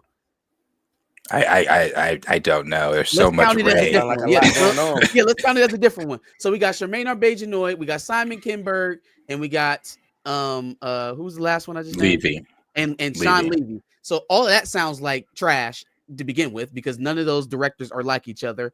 So and Gosling is in Levy's. Oh yeah, and I then believe. Ryan Gosling's going to be in the movie too, right? Don't forget that. Yeah. And then Dave Filoni's movie is coming in there as well. Can't forget that. And then we're gonna circle back with another Rey movie, and then Ryan Johnson, and then Taika Waititi. Now, Kathleen Kennedy is in charge of making sure all of that gets made. I want y'all to put in the chat how many of the movies actually get made. Give me a number. The Rey ones. The Rey. She's gonna say, "Fuck all the others." They like her, and she's in them. Doesn't make it more likely that it's actually gonna get to the finish line. To me. I think Mangold's gets, or yeah, I think his gets made. The 1,000-year Tales of Jedi. I think that one definitely gets made because, yeah, I don't like his language around it though. Like, I don't want to know any of this. I don't want to connect into it. Yeah, that's why I wanted to go back 1,000 years so I didn't have to deal with the lore. You're establishing the lore at that point. How do you not get that? Yeah. Star Wars is so good. I didn't want to deal with history, so I went back 1,000 years. Oh God! But so in the last 10 years, Star Wars has put out how many movies? How many films? In the last how many? In the last 10 years. One? So since 2015, that would have been Skywalker, Rise of Skywalker. Rise of Skywalker, and I guess Rogue One. You could say, is that the last 10 years? Yeah, Rogue One came out 2016. When was Last Jedi? Nah, Rogue One is under Disney. It's under Disney. It's the best. It's their best film. No, I'm just saying. I thought it was before this last Rey movie. It was before. It was Last Jet or before Rise of Skywalker. But is that not in the close together? Last Jedi was in that too. In the last 10? Yeah, because Last Jedi was 2018. Okay. So you had Last Jedi, Rogue One, and Rise of Skywalker. Reason I'm asking that because that's a lot of movies, and yeah, they ain't did a lot in the past 10 years. So 2 of those movies are getting made: the Mando Grogu and maybe Charmaine Obaid-Chinoy. If that movie don't hit the dirt like it's supposed to, then it'll be that one. But if not, were we talking about a Charmaine Rey movie? If it don't, it's not gonna. Serious. She's never made anything close to a genre sci-fi superhero, anything like that. She's a documentary filmmaker. And Kathleen so it's gonna be found footage. Her along. They're not. That shit is gonna fall apart. It's not gonna be long before we hear delay. and then all of a sudden they're gonna change directors. Then you really gonna know what's on. When they change the director, then you really know we in for the long haul. That might be kind of dope. Found footage holocron movie might be kind of dope. If they gave her something like that to do, not a movie that's supposed to set the course for Lucasfilm for the next 10 years. Yeah, people are definitely going to show up for the Mando and Grogu film. I'm not doubting that at all. What I'm saying is it's just not a good look for your first Star Wars film in the last 7 years to come out and be the cheapest Star Wars film that you're doing. I mean, Star Wars is, I know people get caught up on Disney Plus now and things like that. A lot of people were introduced to Star Wars due to Disney Plus by watching The Mandalorian and the Grogu, but that started in theaters. Star Wars was a huge soap opera before they broke it up into those 3 films, and that started in theaters. Star Wars deserves to be seen on the big screen. So Star Wars is the when you're reason why the current blockbuster exists. right. I mean, Star Wars is the reason James Cameron even exists. Literally, dog. Like before any of those big worldwide phenomenon films happened, there was Star Wars. Yep. There was Star Wars. Was no Titanic. There was no Avengers. There was no Avatar. It was Star Wars. Star Wars. First blockbuster movie. Star Wars. Yep. So when you hear like, oh, a Star Wars film is going to be the cheapest Star Wars film, and it's like, oh. And yeah. So anyway, that's the news with Star Wars. We'll see what comes out more. I'm sure more will come out about the Mando Grogu film as we get closer. But the last thing that we got have one more here, question. My bad. There. Oh, go ahead. So why do people not like Dave Filoni? Star Wars universe, I think he's lost a little bit of favor, man. I think he has.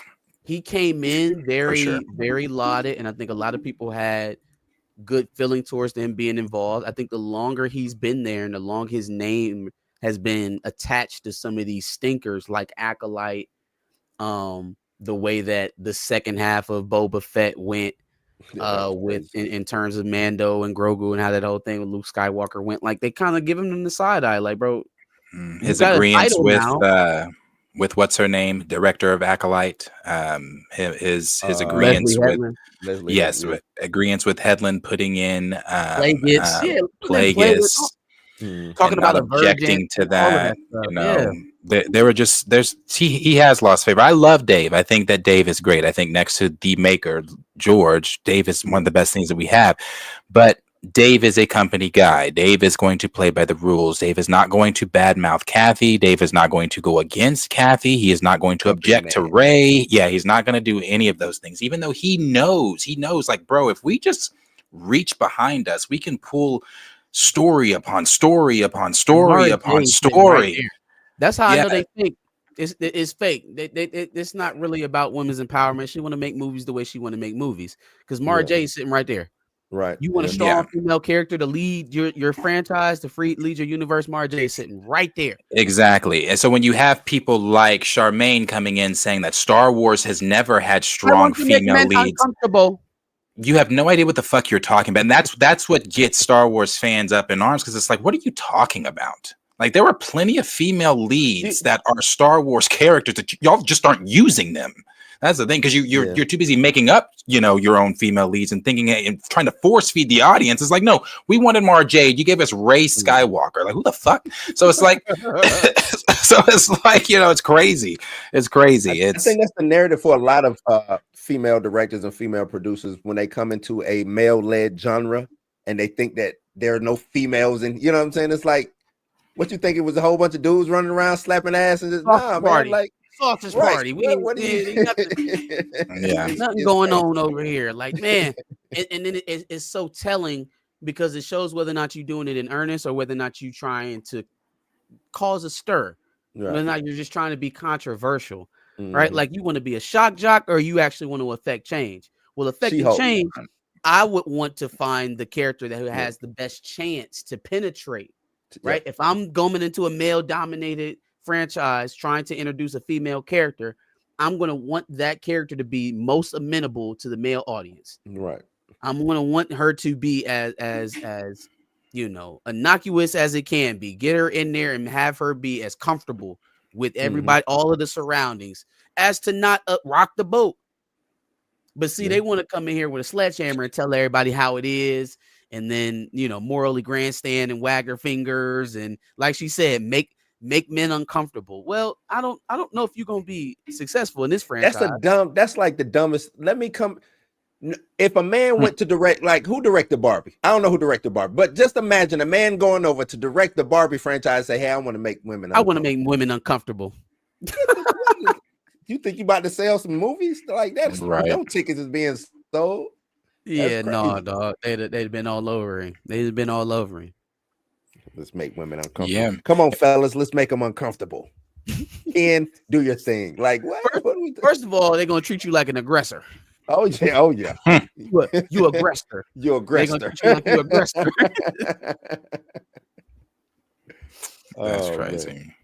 We do have a super chat here from Michael Nemo. The first one he had put out. Let's go ahead and.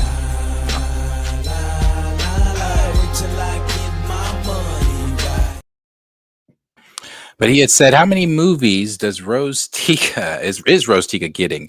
I don't know that Kelly Marie Tran is ever. Yeah, she's one of those. For those that don't know, she's one of those that the Star Wars fandom bullied the fuck out the franchise. So this is, I think, on Mod Best. This is going to be his first time in front of the fans, maybe since Phantom Menace. After he got bullied in 99, 2000, not to, out of the fandom. I thought he showed up as something else. Didn't he show up as something else? He did show up in this most recent, most recent episode of Mandalorian. But I think this is going to be his first time back in front of like the overall, just the fandom. And okay. Yeah. That's funny. But he also gave us another. We'll acknowledge that too. So nowadays they can call me old fashioned, but it's way too much cat to see blue light flashing. So I guess he said, "Did y'all not mention Lucas's unmade scripts for the Underworld show?" And we didn't mention it in this, but if you do go on YouTube, you can. He was doing it like so the vampire show, like the vampire. No, he was doing a criminal underworld. Yeah, the criminal underworld. That was supposed to be the next big thing to come out. I thought was that whole. That was George Lucas's whole thing, and they were going to cost 40 or 80 million an episode at the time.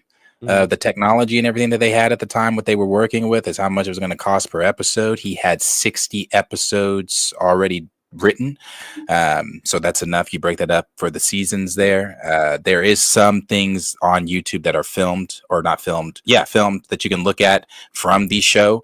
It just never took off. He ended up obviously selling to Disney. So but that was going to be and if you I forget his name. God, how am I blanking on his name? It's his right hand. The dude that was producer on all the films. I forget his name though. But he did a recent interview talking about what it would have been, and he said there's no way Disney you could do that. What George had planned on Disney Plus, because it was going to be sex. It was going to be violent. It's the criminal underworld of Star Wars. I mean, it was going to be exactly. It was going to be what you see in the books and the comics and things like that. I mean, you were not dealing with lightsabers and Jedi and you're dealing with scumbags and prostitutes and drug dealers. Yeah, exactly. but in space. So Disney just doesn't get it. They don't get it. So, but yeah, that would have been really dope to see. Really dope to see. Jill said I picked 2 Kanye songs in a row. Bad week for that. Yeah, bro is on a definitely meds again.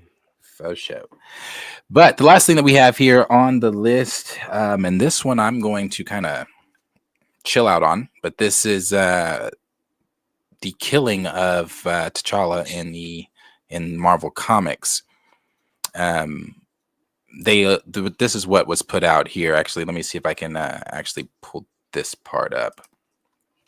I did have that bookmarked. It just came out and said, and this is from Marvel Comics. It says the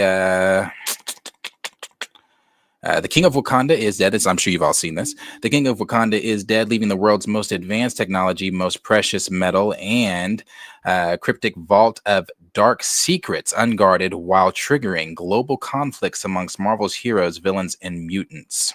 So this is going to be a comic series that is reflecting the MCU and killing off T'Challa. So, gentlemen, thoughts? So my first thought is my first thought was anger. But then I thought about it for a little bit and I realized who's writing this book. Number one, it's Christopher Priest. Now, if they could convince Christopher Priest to kill off T'Challa, and that be actually what it is, like it's not a fake out, it's not a a King of the Dead arc, it's not a T'Challa, fake this death to get into Wakanda's version of heaven and or to the ancestral plane to talk to a family member, an ancestor, or some shit. I don't know.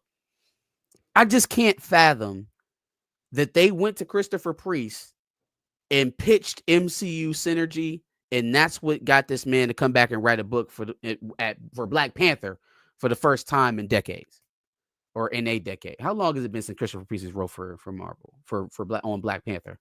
It's been more than a decade. More than a decade, yeah. So I just can't believe it. I can't. Because Priest did the first Marvel Knights Black Panther. I want to say since the first one. Damn. Yeah. I cannot wrap my head around that. Christopher Priest. I mean, if you talk to Black Panther fans, there's probably one untouchable writer in the Black Panther lore that white fans and black fans of Black Panther would a lot, and that's Christopher Priest, man. Other than probably Hickman, right? Yeah. But Hickman didn't write an ongoing book for T'Challa specifically. Priest did, and a lot of the inspiration that Hickman had for his Secret Wars run with T'Challa came from Priest's run. So I just can't see it, man. I understand why it's got people riled up. It does feel like regular MCU synergy, but that wouldn't be the writer I would choose to write T'Challa completely out if that's what I was doing. Now, they could very well get in there and do it, take the check. And honestly, I do think it would be a bit of an effect on his legacy. Right now, the mindset, at least when I gauge it online, is that, maybe white writers just do T'Challa better. He gets in the hands of a Jonathan Hickman, and he's a king again. He gets in the hands of a writer who shall go unnamed, or any of these other ex-writers, and he's a Marvel simp. So the only writer that you would have to combat that, to work against that narrative, truly, I mean, there are Ta-Nehisi Coates fans, there are Hudlin fans, but the one universally that bucks that is Christopher Priest. No, I'm beyond myself on that one. I got a theory when it comes to it. I think this might be an older story that he already had cooked up because, T'Challa's never died, right? And just I'm sorry to put a pin on that to add to what you just said. Chill said, I guess, that this story was put on the table in 2017. So just to add what you said, right, so and that's what I kind of looked at. It's probably an older story, but the savages that Marvel is saying, hey, they pulled it out. Yeah, let's go get the story where we killed T'Challa off and run it. I'm not blaming. You want to write again? Come on. I'm not faulting Christopher Priest, because if he already had the story, he had the story, and they just, you know what I'm saying. He's probably gonna do it. It's probably gonna be good as fuck. The thing is, it's probably gonna be a dope ass story. It's gonna be good. Like, this story is not a bad story. It's bad timing. That's the thing about it. It's like everything is lining up to say we don't give two fucks about T'Challa. This is about the mantle. Black Panther is now, just the mantle.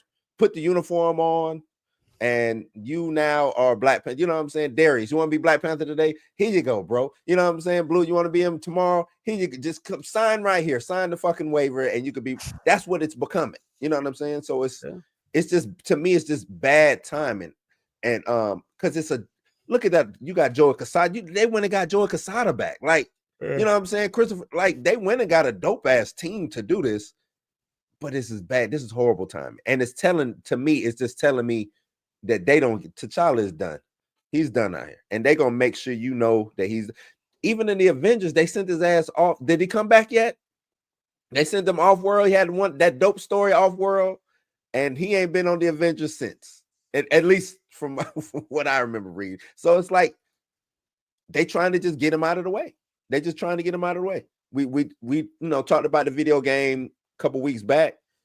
Everything surrounding Black Panther is not T'Challa related for Marvel going forward, and that sucks. And I mean, it's bound to fail anyways. But your response to that should be more of what Daredevil is experiencing right now. Mm-hmm. It should be what a film that had well beyond $180 million invested in it, like Captain America Brave New World is experiencing right now. Don't let Eyes of Wakanda or Black Panther 3 be the buck in the narrative of Marvel displeasing their audiences, right? The response to that has been apathy across the board. People have turned their back. People are not listening anymore. They're not showing up waiting for the next Marvel project with their bowls out like, please, sir, give us some more. Give us some We're more. not doing that no Right. more. Mm-hmm. Not doing that no more. You have to give people what they want. And that's what this RDJ thing is about. That's what the Russos is about. That's what expediting Mm-hmm. Doom Wars and Secret Wars was about, right? Getting to that big colossal thing Right. that brings everybody back to the table quicker now. That's what this Spider-Man 4 leaks are about. Do bigger and better now because we don't have time to lose any more of the audience. So when it comes time for us to represent, let them know how you feel. Vote with your dollar. Stop letting these folks take your money month in, month out for these lackluster streaming services, and they can't present you no better than, oh, I just wanted some fiddle faddle. They can't do no better than that. Or if they can't do you no better than getting shot in the head the minute after you beat a court case. Yeah. They can't do no better than not giving you a dad. Mm-hmm. They can't do no better than not putting your dad and your mom together, if for no other reason than present a different perspective on screen. Yeah. Right? They can't give you that basic level of human decency. Why do they deserve a dime from you? That's true, man. That's true. It's like I said, man. Marvel is it's like they shooting themselves in the foot on the print side and on the movie side. That's why Feige got to go, man. Like I said, Feige got to go. Get Feige out of there, maybe. Then that'll trickle down to the comic side since they want the synergy shit. But once they got to go, Marvel needs to either just stop publishing and producing films and comics and stop for a second to take a look back and say, where the fuck did we go wrong? Because nothing is really working. They pissed off the Spider-Man fans on you know what I'm saying, with the comic books. They fucking pissing off the Black Panther fans. The Avengers ain't avenging. The X-Men fans is running out. They thought Krakoa, that people hated Krakoa. Now everybody like, man, bring that Krakoa shit back because whatever the fuck this bullshit is. Got booted, I heard, on Kevin Feige's. See? Get him out of there. That was his idea. Get him out of there. He wanted a vanilla or month-to-month book to match what they were eventually going to do on screen. Fam, that's not how comic books work. That's why a lot of these dudes be cat, man. They be telling you that they comic book fans. And they I grew up reading the comics. No, they're not. No, they are not. They are adapters. They are fans of pop culture. Yeah. But they are not fans of comic books specifically. They know enough to carry a conversation. They maybe got a favorite book or a favorite character, but they are not comic book fans. Because any comic book fan who could bring themselves to push the narrative down from the silver screen to the books, fam, that's not a comic book fan. No. Nobody has ever wanted that. Nobody has ever said, hey, I want to see what I see on screen in the books. We've always Right. said I want to see what's What's on the in books book, on screen. Right. That's working. You hustling backwards doing that. Hustling backwards. And they only do that. They didn't do Spider-Man didn't get the synergy from MCU. So Spider-Man is like off limits. Yep. You know what I'm saying? Avengers got it. T'Challa is getting it. It's like, well, I guess they couldn't do Spider-Man because they really don't own Spider-Man on the movie side, so they couldn't really pull that down and put it into the I don't know, but it's like ass backwards. Why would, like you said, why would you want to take what's on a big screen and try to force it into the comics? You want to take the storylines and all of these things and put that on the silver screen, but then when you do that, you bastardize it. Secret Invasion. What the fuck was that? Right? You know what I'm saying? Like, I just don't trust nothing that they're doing, man. Get them out of there. Get them out of there, man. Yeah, man. Get them out of there. I think they've lost a piece of the audience, and I think it's going to take something culturally moving to get those folks back. And they're not doing that type of thing right now at the moment. Now they may have it with Doomsday, they may have it with Spider-Man 4, they may have it with Secret Wars, but those projects are years off. Mm-hmm. What are we going to be doing in the meantime? Yeah, they're gonna lose. They like you said, they've lost. I think they've lost a huge chunk. And it's like they're trying to control their audience, right? And I don't think they know how to. Like when was that? 09? The Iron Man movies 09, right? So that was 09, correct? Am I wrong? 09 or 08, one of those. Yeah.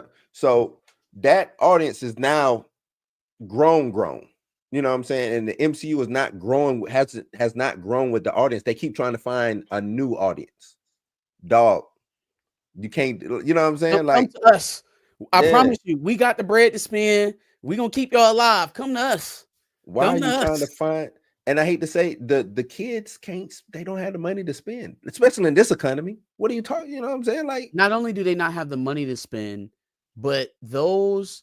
Okay, so when I was 13, 14, 15 years old, comic book movies was the thing, right? Mm-hmm. Comic books was the thing.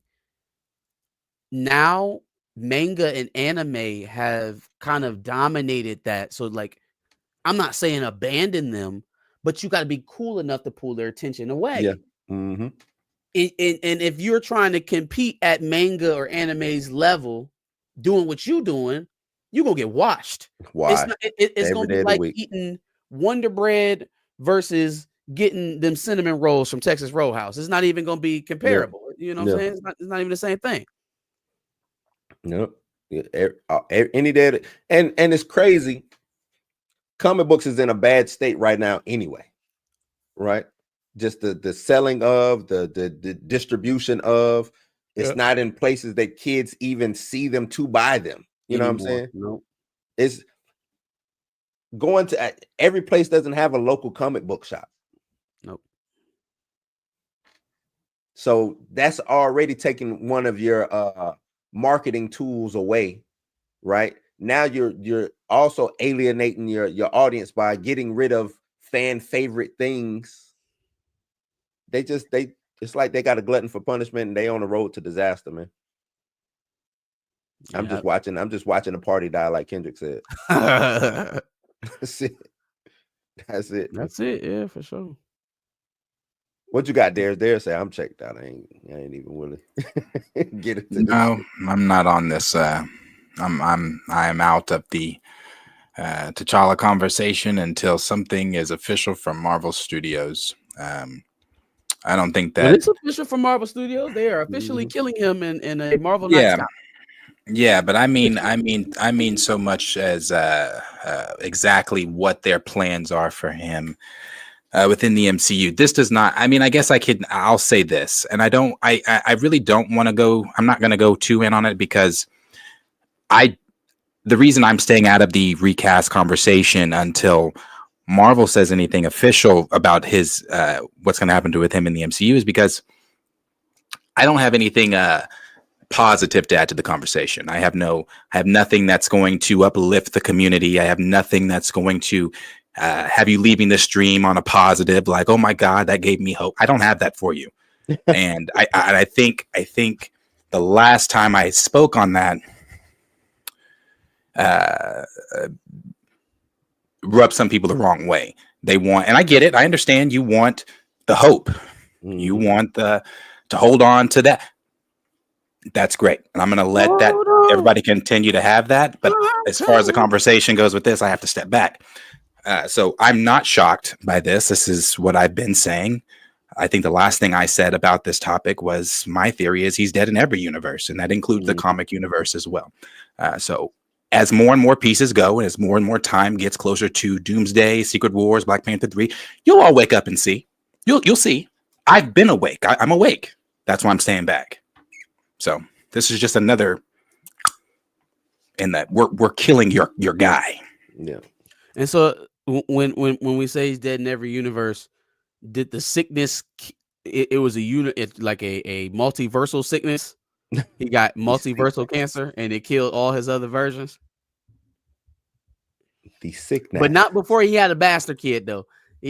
Not only did he have multiversal cancer, but it only came after he had his son. I'm guessing it's probably going to be a kid in this story. That's my guess. My guess, this story has a kid, and there's a bastard, or I don't know if it'll be a bastard, but it's a kid involved in this story. I guarantee you. You know, I posted a tweet on this. I quickly deleted it though, but I remember I said that they don't. I mean, I really don't. They're showing you. They're showing you literally. They're telling you. They did it with the video game. They've now done it with the comic books. They've done it in the MCU. They've done it in X-Men 97 animation. You're not seeing them anywhere else. They're doing it every place you go. They're doing it in the Eyes of Wakanda. They're doing it in the Captain America video game. Everywhere you go, you're not seeing T'Challa. You're not seeing him in video games. You're not seeing him in comic books. Hell, you might go pick up a coloring book and he might be absent. You're not seeing T'Challa at all.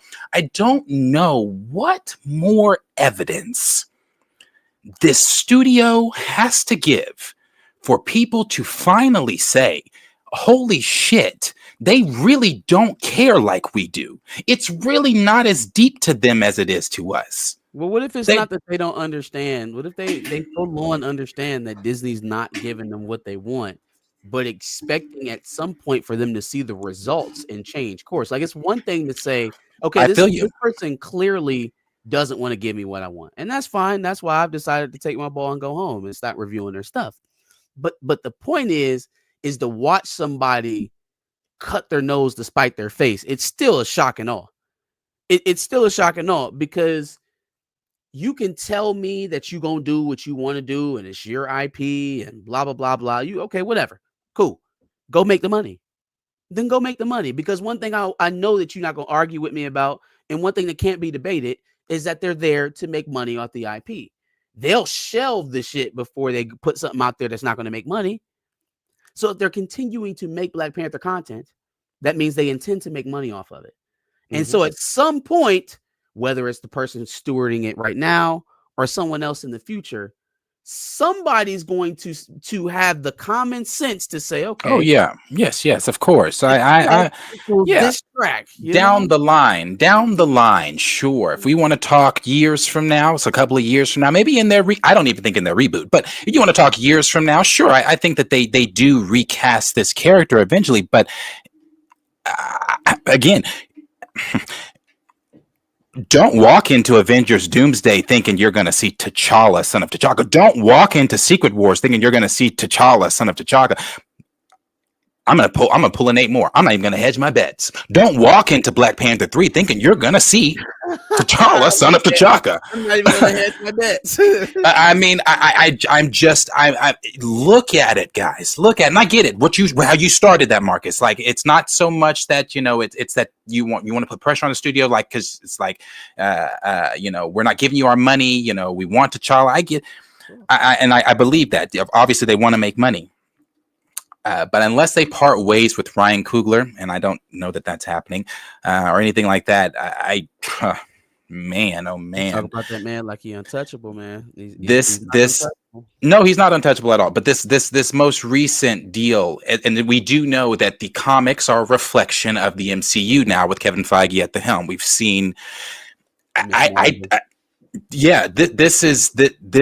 this was a Kevin Feige deal. So this goes. I wasn't going to get into this. This goes back to what I even received from my source. I have been. The idea that Kevin Feige needs to be protected, that's one white man that black folks need to be protecting. This was a Kevin Feige decision. Make no mistake. Just like the Krakoa stuff and everything else. This was a Kevin Feige decision because he's dead in the MCU. We don't want to use him anywhere else. We're not using him in animation. You're not getting him in a video game. You're not getting him in comic. This was a Kevin Feige decision. So this came from the top. If that's the case, then that's in response to the push that he's been getting to recast the character. If that's his response to wanting the character to be recast, then we are headed towards a natural impasse, right? Mm-hmm. If he's that headstrong about making it anti-T'Challa, the Black Panther mantle, right? Then he's headed for a head-on collision. They can keep playing coy about it and dropping rumors all they want, but when rubber meets the road and it's time for Black Panther to lead us into Secret Wars, and you put out Azuri or Toussaint, not only will you have tanked that film, but you will have tanked a franchise. So yeah, I agree with you. They do seem determined not to put him on screen, but let's deal with the results of that. Let's be honest about what the results are going to be. They're not going to turn $1 billion off of Azuri. They're not going to turn $1 billion off of Toussaint. And at this point, if neither one of them Secret Wars of Doomsday don't go over $1 billion, what are we even talking about here? Is there even an MCU that's viable enough to do that type of stuff anymore? Is it worth it to build up years and years worth of phases if they can't deliver on those movies? It's not. And I could be jaded, man, but I told you the MCU needs to stop. They need to stop. I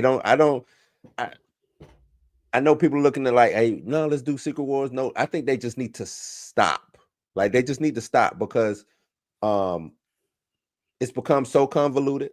It's become so, the stories don't make sense.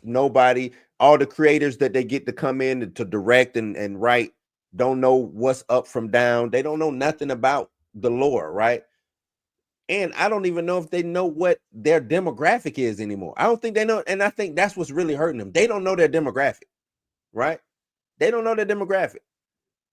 And that's what's really killing them. That is what's really, when you come in and you do all of these crazy changes, it just ain't gonna work. Like you said, Toussaint and whoever's leading, and that ain't gonna work. It's not gonna work.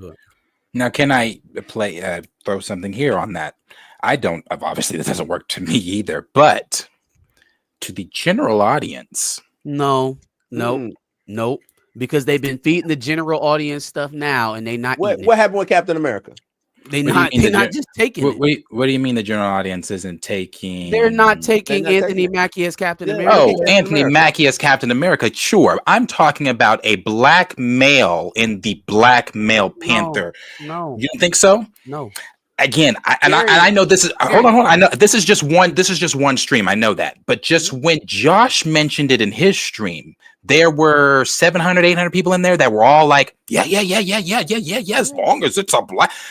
I'm just, and again, I think we get so caught up within our recast groups that we think that everyone feels that way. We have practical data to view on this already, because those same folks that were in Josh's stream saying, "Oh yeah, no, that's dope," was the same people calling motherfuckers misogynist. And misogynoirous when it was Shuri's turn. They're not going. The thing is, it's yeah until it's time to show up. Until it's time to show up and pay for something, and then go buy the merch, and then go buy. Are we talking about Black Panther 3? Or are we talking about Avengers 5 and 6? I'm talking Avengers 5 and 6. Oh no, I think they show up for Avengers because it's an Avengers movie, not due to. If let's say it's let's say it's a T'Challa or a Black Panther centric Avengers movie, I don't know. Let's look at it how it is, y'all. We just talked about the Russos and the struggles that they've had in the box office over the last couple of years, or since doing Endgame, really.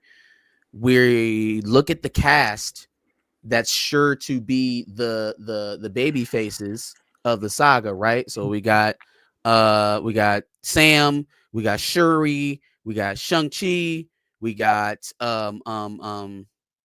I don't know, whoever survives out of the Thunderbolts, Yelena, probably. Another thing too, not to cut you off, Mark. What is the Avengers? What is Avengers? I'm giving them to you. I'm giving them. Yep. Right. Sam, Shuri, Shang-Chi, Yelena, She-Hulk, Ant-Man, yeah, Scott Lang, Thor, right? and Captain Marvel, and Carol Danvers. So there go your Avengers. Right, very charismatic crew, right? That's really going to get people into the seats. And we got the Russo brothers on a downturn, and then we got discount replacement T'Challa. That sound like $1 billion to y'all? Because we can talk about it. We can talk about it like it's Endgame and treat it like it's. But see, that's the thing. That's not their angle. Their angle is not, okay, yes, the Avengers is a title. Yes, the Avengers is the title that gets people, but their angle is RD fucking J. That is their angle. That's what they're putting all their eggs in their baskets for. And their angle is also, hey, Chris Evans is back, but it's not your Captain America. Hey, Scarlett Johansson is back, even though she said she's not. Oh, but it's not your, it's going, I'm telling you. That, like, in the marketing leading up, like, that's not going to be a reveal, a surprise. They're not going to hold that part of it back. I don't think you have to. I think they definitely hold that back, but I think the marketing tool itself is Dr. Doom, is RDJ. I think that is the marketing tool itself. I think that's their bread and butter. They want people. They think that whatever the story is that they have is going to be enough, because it's, especially now that you've tied it to Tony Stark, and I'm sure they're going to play that in the trailers, having old scenes from Endgame like they were doing with Captain Marvel, and it had shit to do with Endgame, all that shit like that. They're going to play on all that, and it's going to get the speculation. Oh my God, how does this connect it to? So connect to what? They can go Tony, Endgame, all of that. They can do that. And I'm sure that there's an audience that will be intrigued. What we are talking about right now are two films that have to write the course of the last two phases of the MCU. It's not that it has to be good. It's not that it has to be entertaining. It's not that, what we would want to see out of it if it's not have T'Challa in it, and it absolutely tanks. That's not what we have to. That's not the level of success we're talking about here. We are like, if they don't prove, after bringing back RDJ and having them playing one of the most historic villains in your lore, after bringing back the two most prolific directors that you've had under this umbrella, other than James Cameron, and I don't think Spielberg's ever done a Disney movie. So other than James Cameron, they're the most prolific, right? Because they had Endgame and Infinity War. Didn't Spielberg do Willow? My bad. Go ahead. My bad. Did he? I think that's he did. Nasty. That's crazy. Okay, that's nuts. Is Willow not George Lucas? It's Lucas. Lucas produced property. Spielberg, I think I see. directed it. Yeah. So they're doing all of that. It feels like a Hail Mary. We've established that. If they don't deliver, there's so much built up on people's reputations and what you've been able to do. Yet there's very little proof of concept that they can still do it today. Mm-hmm. Right? I don't think they can afford not to hit $1 billion with those movies. And that's the bad thing. Yeah, narratively, that's the bad thing. They can't afford not to have it be an absolute smash. Yeah. Daredevil not leading the streaming charts right now is doing them so much more damage to the Thunderbolts, because it's confirming to that general audience that you're talking about, oh, this shit is no longer cool. Mm-hmm. This shit is no longer cool. But I'm talking you. But see, you're putting the general audience with a Daredevil streaming show with Disney Plus. We're talking. We haven't seen the Avengers on screen since 2019. Right, but it's not going to be the same Avengers we know. It's going to be Shuri, Sam, and the that. Mary Again, I get you. There's the saying that is where RDJ comes in, and especially if you're tying him to Tony Stark. I mean, It better be good. I was about to say, they're the it's main gotta be guys, though, good. Darius. Like, yes, we may have the evil version of the original Avengers Yeah. show up, But it better but be they good. aren't the main draw. They're the heels. There's still going to be Anthony Mackie and Letitia Wright and Brie Larson. yes, you're driving doing the all truck. that. You're an event. Yes, you're doing all that, but you also are going to be throwing in your Hugh Jackman Wolverine. You're throwing in Tobey Maguire Spider-Man. You're throwing in all these other variables that are going to be showing up because it is Secret Do Wars. all of this coherently. Again, what are they? I don't know. I'm not. But trust me, I'm not. I want to make my position clear. I'm not defending Marvel. I'm simply. No, Go ahead. I get your draw. My thing is trying to put it together. That's why I'm saying it better be good. Like if that first Avengers movie, if they can it better be piece it all good together and it's good with this RDJ is the draw, and we got Hugh Jackman and we got the dude who played Iceman in the first X-Men movie. So like if all of these pieces come together and it's because like Marcus, we got all of these Avengers that we gotta handle too. We can't just have people Hugh Jackman show up for 5 seconds, stab somebody, and run off. What are we doing with? Why is he even in here? If that's all. And see, and I don't think that it's and I'm just now going off of what Scoopers and Alex and them said. I don't think it's going to be this one-off deal where the every character that they've shown, especially with the Russos just recently saying that Marvel Studios gave them trading cards of all the characters so they know who's all they need to use, who's all got to be in the films and things like that. And they said that, and they also said that every character that is so far been used in the MCU and thus since Endgame is going to be used properly and all that kind of stuff. They just did a whole big interview. But I think their whole thing, their angle here that they're trying to go off is they're going to use all the characters that they can. Everybody's going to play a specific role. I don't think anybody's coming in and then going out. You've got the Fantastic Four from their movie. You've got the X-Men, wherever they are with Monica. You've got whoever these new Avengers are going to be, multiversal folks. And then whatever the fuck they're doing with Doom and his team. I think a lot of that stuff worked in Wolverine and Deadpool because of the comedy, and nobody was going into it taking the movie seriously anyways. I think if you're going into it with a movie like that into Doomsday, the script has to be much more intricate. The plot and the way that movie flows has to be very tight. Marcus Feely can do it. Is it all going to come together? Is it all going to come together? And again, there are so many allowances here that you are asking the audience to go with for any type of drawback from you as a production, right? So I'm going to go ahead and I'm going to deal with the discount Captain America. I'm going to deal with the discount Black Panther. You know what I'm saying? I'm going to deal with the fact that all of the lead up into this phase, into these movies has been absolute dog shit. Even though going into the last build up, it was the best stuff ever. I'm going to take all of that. So now knowing that we've gone into that with all of those allowances, their rope is going to be about this big with that movie. They don't have no margin for error. People are going to kill it. They're going to be waiting and chomping at the bit at the chance to say Marvel is dead. Mm-hmm. They don't have any room for error. No, they have zero room for error. And it's, no, zero.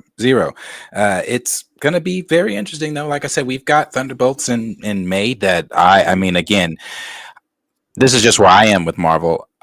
Again, I think that this most recent, I'm not going into the episode or anything like that because I'm not reviewing it like Marcus or anything like that. But did I think that this most recent episode of Daredevil was good? I thought that the dialogue between Frank and Matt was holy shit, great. Mm-hmm. Thought the acting from John Bernthal was fucking great. But again, I wasn't counting down, just like now. I'm not counting down till next Wednesday. I'm not like, oh man, I can't wait to get to next Wednesday to see what the fuck's going on with Matt Murdock.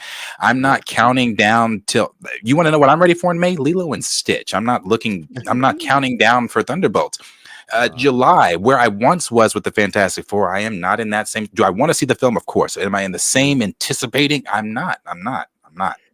I'm not even anticipating the Avengers.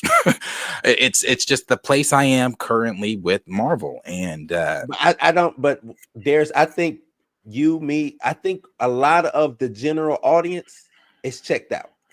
yeah, I think a lot of that. A lot of people. Oh well, the general audience. I think they are gone and moved on to something else. That's what that was you know my what I'm saying? point in bringing up Daredevil, is that they were so keen to drawing back in those normies that you were talking about, that they made this show a 1-to-1 to the Netflix series. They went back and totally reworked it. They brought in all the characters that they left out originally.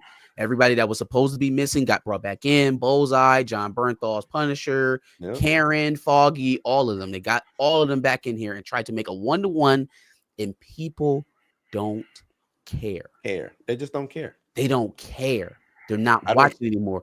It's going back to the days of where only the hardcore Marvel fans are watching the shit anymore, which is probably where it was at its best anyways. Yeah. So now, do they adjust to serve the audience that's left, or do they desperately try to cling on to what they lost? Right. And I think they go ahead. Well, that RDJ situation, like when he was announced, and it was the roar. After that, a lot of people was like, well, maybe, I don't know. You know what I'm saying? A lot of people kind of switched up ASAP. Like it was cool to see RDJ come out on that stage, and then everybody was like, man, what the fuck? I don't know, right? Like, Yeah, I don't know. Man, I don't know. So I don't know if even that's the draw to get the butts and seats the way that I think Marvel has gotten so big to where they think that they are invincible. And we've seen that. Yes, these past films and TV shows. They think that they are just way too big to fail. Yep. And it's yeah. I think that's what it is. Yeah, they are in such a. They started, which we've said before, they started that phase 4, thinking that their shit didn't stink, thinking that, hey, we can put out a spinoff of a spinoff of a spinoff, and these motherfuckers are going to eat that shit up. And they are now living in the hole that they've dug. Now, do I think, like Marcus said, do they adjust? I think they double down. I'm sorry, I do. I think they do, because I think of them. I'm looking at Marvel now the same way I'm looking at Kathleen Kennedy. They're aware. They know what the what the fans are wanting. They are aware of the conversations online. They are aware of what the fans want to stick and what the fans want to get rid of. Just like Lucasfilm, they know we hate Rey, but yet they want to say, "Hey, let's give you more Rey." They know we have hated the last 5 years of Marvel. They know that there's been so. And yeah, it was addressed in Deadpool and Wolverine, but are they going to really, make the adjustments? Are they going to do anything? Was it addressed what Deadpool and Wolverine just more as a like, okay, yeah, we hear y'all, but that was mostly Reynolds and Levy. That wasn't an internal Disney project. Like, they assisted. Kevin Feige was an EP, but that was mostly Levy and Reynolds. So again, if that's the magic you're looking for, if Spider-Man No Way Home is the magic you're looking for, all of that stuff happened outside of Marvel. How long has it truly been since Marvel proper has given you a wowzer, a undeniable success, devoid of controversy, critical backlash, or not making a whole lot of money? When is the last time they had one of those? They haven't. Maybe. It's been some time. What were you gonna say? Do we count Dr. Deadpool? Strange? Oh. So I liked Multiverse of Madness. I know a lot of people that didn't. It made about 800. I'm sorry. You saying, was the question the last time like there was big conversation around a Marvel film? The last time they had a undeniable win from Marvel proper. That wasn't a Sony project. That wasn't Ryan Reynolds and his production company. Oh, okay. Well, when you said not a Sony project, that takes the Spider-Mans out, and that takes out Deadpool and Wolverine. And I can't say Multiverse of Madness because that film was majorly split. There were people that hated that film. There are people. I'm one that liked that film. I won't say I love that. I love Wanda in that film. Let me put it that way. I watch it for Wanda. Her shit is just phenomenal. But the last time Marvel had a Loki WandaVision? Talking film. Give me Oh. silver screen. Okay, Endgame.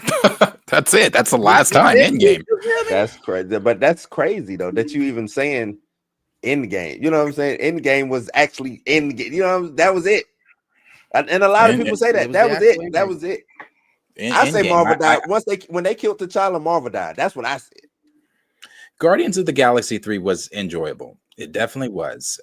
But was it like it was the word of mouth that got Guardians. So the word of mouth was, it was, but I can't say there was an undeniable hit for him. I can't call it an undeniable hit. Endgame was it. Yeah, it was Endgame. You can count Deadpool and Wolverine if you want to. You can count Spider-Man No Way Home, but just acknowledge that those films came outside of the umbrella. I would say that Guardians 3 was just as successful as Multiverse of Madness, just it wasn't as split audience-wise. Yeah. And I look at Guardians, like James Gunn had that whole thing. That was his thing to me. You know what I'm saying? Like all the Guardian stuff, that was his thing. So I mean, and one of the things that people have been talking about is just this whole trying to get the all the characters in one universe and all that kind of stuff like that. And I mean, obviously with the soft reboot, if that goes the way, if this all pans out the way that they want this to pan out, then they'll have that minus Spider-Man. But that soft reboot might turn into an actual reboot, like a real life reboot.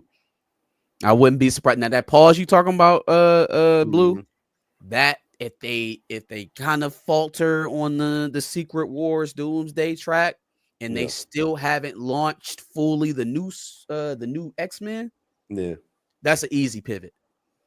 That's an easy pivot. Like I thought they should have pivoted. I thought that should have been the main focus coming out of Endgame for me.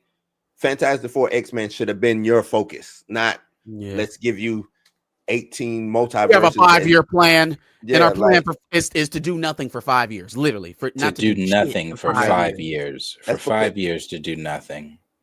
I mean, I look back on the Disney Plus shows, and every single one of them, outside of WandaVision and Loki, are inconsequential to the current state of the MCU. Inconsequential as fuck. Yeah. Name. Yeah, I was gonna say name something in these series. Will end up being some. Well, no, because Kang is gone. I was gonna say the Conqueror is gone. So she inconsequential as fuck. Like Moon Knight, we're not even gonna see that motherfucker until after Secret Wars. Inconsequential as fuck. The Secret Invasion. What was even that? I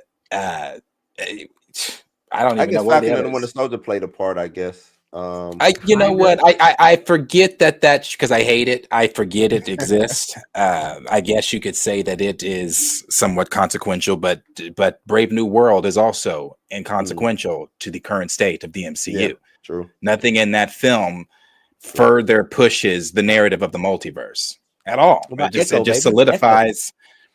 Oh God, I forgot about that one too. I forgot all about Echo. So I forgot so much about Echo that I forgot Daredevil was even in that show, because somebody was like, "Oh, he showed up in Echo," and I was like, "Yeah, did he for real?" He did. I had to go back and watch the scene on YouTube. He did. So is that where what's the name Fisk was at the whole time when he was talking about? I left my. Oh, okay, cool. Yeah, cool. Yeah. So they're in a spot. They're in a spot. I would highly suggest, for those of you that have not ventured into the Invincible world, if you're looking for something that is phenomenal, go. Yeah, if you want to distance yourself from the fatigue that is currently Marvel's, go watch Invincible. Invincible was a return to form in season 3, and God, so good. But yeah, we'll tackle these last few super chats here, and then we'll call it. Let's see. I think Michael Nemo gave. Raymond, don't act like Chillmonger. Watch a full season and then tell me you don't like it. Now I don't see how you can't get it. And the thing is, Invincible's story is huge, man.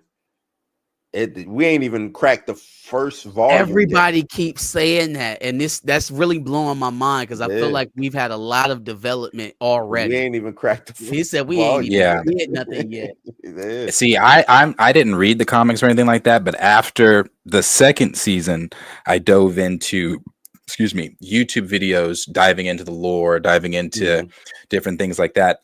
Something that they're doing in season 4 that's not in the comics Yeah. is this deal with Demon. Yeah. They're doing the Dark whole Blood. that. Yeah, Dark Blood. This shit's gonna be very interesting. Very interesting. I Who do you think he highly was suggest. talking about when he was talking about we could bring him I think here? Was he talking about Conquest. Nolan? I think he was talking about Conquest. I think they're talking about using that body Oh. to give it to the little demon overlord. And Well, shit, if they do that, then Mark don't got to kill Cecil for keeping that body. He can just be like the demon stole it. yeah, Mark don't. Well, I can't tell you. Yeah, don't tell me. Don't tell me. Yeah, I won't tell you. I think this is also because this wasn't a part of the storyline with Dark Blood. I think this is a way for them to try to bring Spawn in too. Also, that's a lot of the rumor because Spawn was supposed to show up during the Invincible War when all the Invincible showed up. Spawn was supposed to be in that episode. I kept asking myself, I was like, who the hell are all these heroes? Yeah. Like maybe y'all should have let some of the TNT Guardians die. Yeah, it was so that we could actually explore some of these superheroes. Yeah, a lot. It was Spawn, Witchblade, Savage Dragon, not Wildcats. It was another team. So Spawn is what, Image or Dark Horse? Yeah, they are Image. I didn't know. So Image, Invincible is Image Comics. Uh-huh. Okay, cool. Yeah. That Robert Kirkman seemed like he can't lose, man, because he did Walking Dead is his also. Yeah. Yep. Oh, yeah, he killing it. He killing it. He is that, and that's also another example too. If you haven't seen Invincible, you go watch it, and you watch season 2 and you're like, what the fuck, after watching season 1, but then you watch season 3. It's because the Invincible team was listening to their audience. They saw, oh, holy shit, they hated season 2 and they hated everything we did, the breaks, well, let's tighten all this shit up and give them a phenomenal season. And they did. I mean, they did. So anyway, yeah. Super chat here from Dre Mac, just saying that he is giving us channel support, and brother, we appreciate that.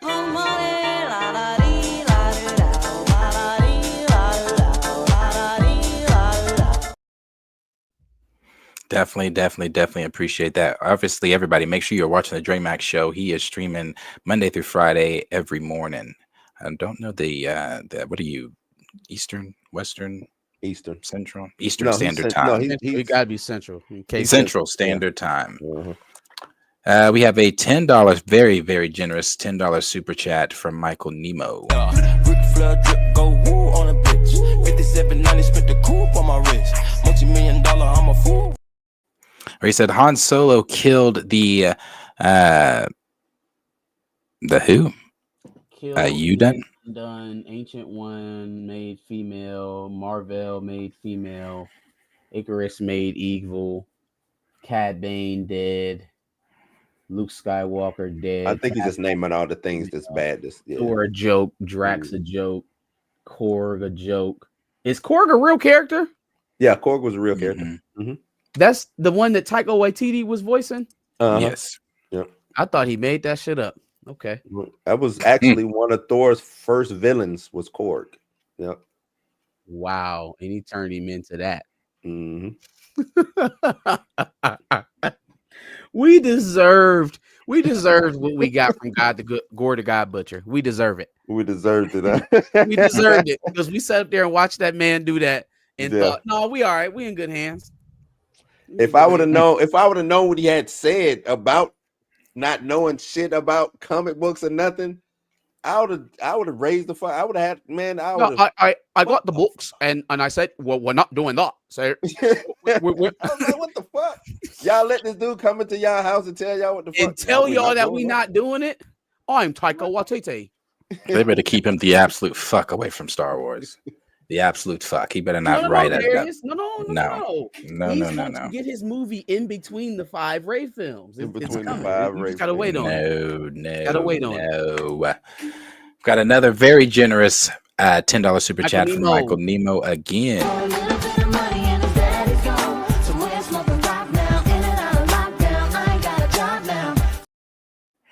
where he I'm not said, gonna lie, that was dry. I don't know what they did.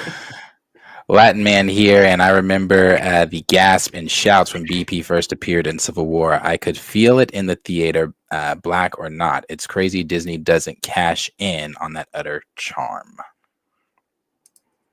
Agreed. They don't care about black folks, man. Agreed. don't They do not. They do not. I feel like we had another one. Was that the last one? I feel like there was one down. No, that was it. Okay. Yeah. So, yeah, thank you for the super chats, Michael Nemo. Thank you for the super chats also from Dre Mac. And I think was that our only ones from Dre Mac? Michael Return Nemo. of the Mac. Return of the Mac. Oh, yeah. I just want to say one thing. God. Marvel doesn't care about black people. Look, man, think about it. Luke Cage shut Netflix down. Not one mention of Luke Cage. Not one mention. Not no nothing. Not no. Hey, that might be a viable thing. Puma Lee as well. Oh, you got super chat Puma Lee. Yeah, just thanking him for that. Yeah, no, you're right. He shut down. Now we got all this Defenders talk, and I don't know if I seen Mike Coulter say anything. He came out yesterday and said something. Yeah, really? That's crazy timing. Crazy timing. He'd be interested to do it. Yeah, but he did say originally that he wasn't gonna do it. Yeah. Originally, he was like, "Nah, I'm good." Now, once they got to talking about bringing back all the Defenders, I was hoping they was gonna reach out to him anyway. Just if nothing else, out of respect. Like, hey, we ain't just gonna put everybody back in here and at least not circle the block, you know. Marvel is just a bunch of bad decisions in a fucking bag. Yeah, if y'all was gonna forget somebody, forget Iron Fist. Get Iron Fist. Get Iron Fist. Steph suffered a pelvic contusion. What does that mean? Oh my god! No, this fall is pretty hard. Oh, god damn, bro. We've been doing pretty fucking great, and that's all we needed. After an interview where Jimmy was just saying we got to protect our leader. God, leader went down. Out for the game. Yeah, that's crazy. Oh shoot. Well, guys, Michigan is up by 1 on UC Davidson or UC San Diego with 22 seconds left. So let's wrap it up. Yeah, we got to wrap that. So anyway, we do appreciate everybody being here. We're not done. Get that out of here. We're not done. Hey, don't underestimate Steph-nificent, Steph-tacular, all of it. We're not done. Go ahead and check out Spoiler Kings. I believe they are on currently. You can go check them out and watch what they are reviewing. Check out Dre Mac in the mornings. You can come back and check us out on Thursday. I should be live next week if I'm not tomorrow. I am back next week. Needed time, but I'll be back next week. And then if you're new here, like what you saw, like, subscribe, share with your friends, and we appreciate every single one of you guys being here this evening. We will talk to you guys all. If I can navigate this, cue to Josh. Follow the Pantheon Clips channel. Do that. I got the Clips channel. There we go. Follow the Pantheon Clips channel. There you go. Blah blah blah blah blah. Peace out. Hey, I've been watching y'all every single time on Thursday and Friday because I swear to God, y'all switch up every now and then. But rock out. I'm fucking with it. I'm out. Thank you, Josh. Appreciate it. All right, dog.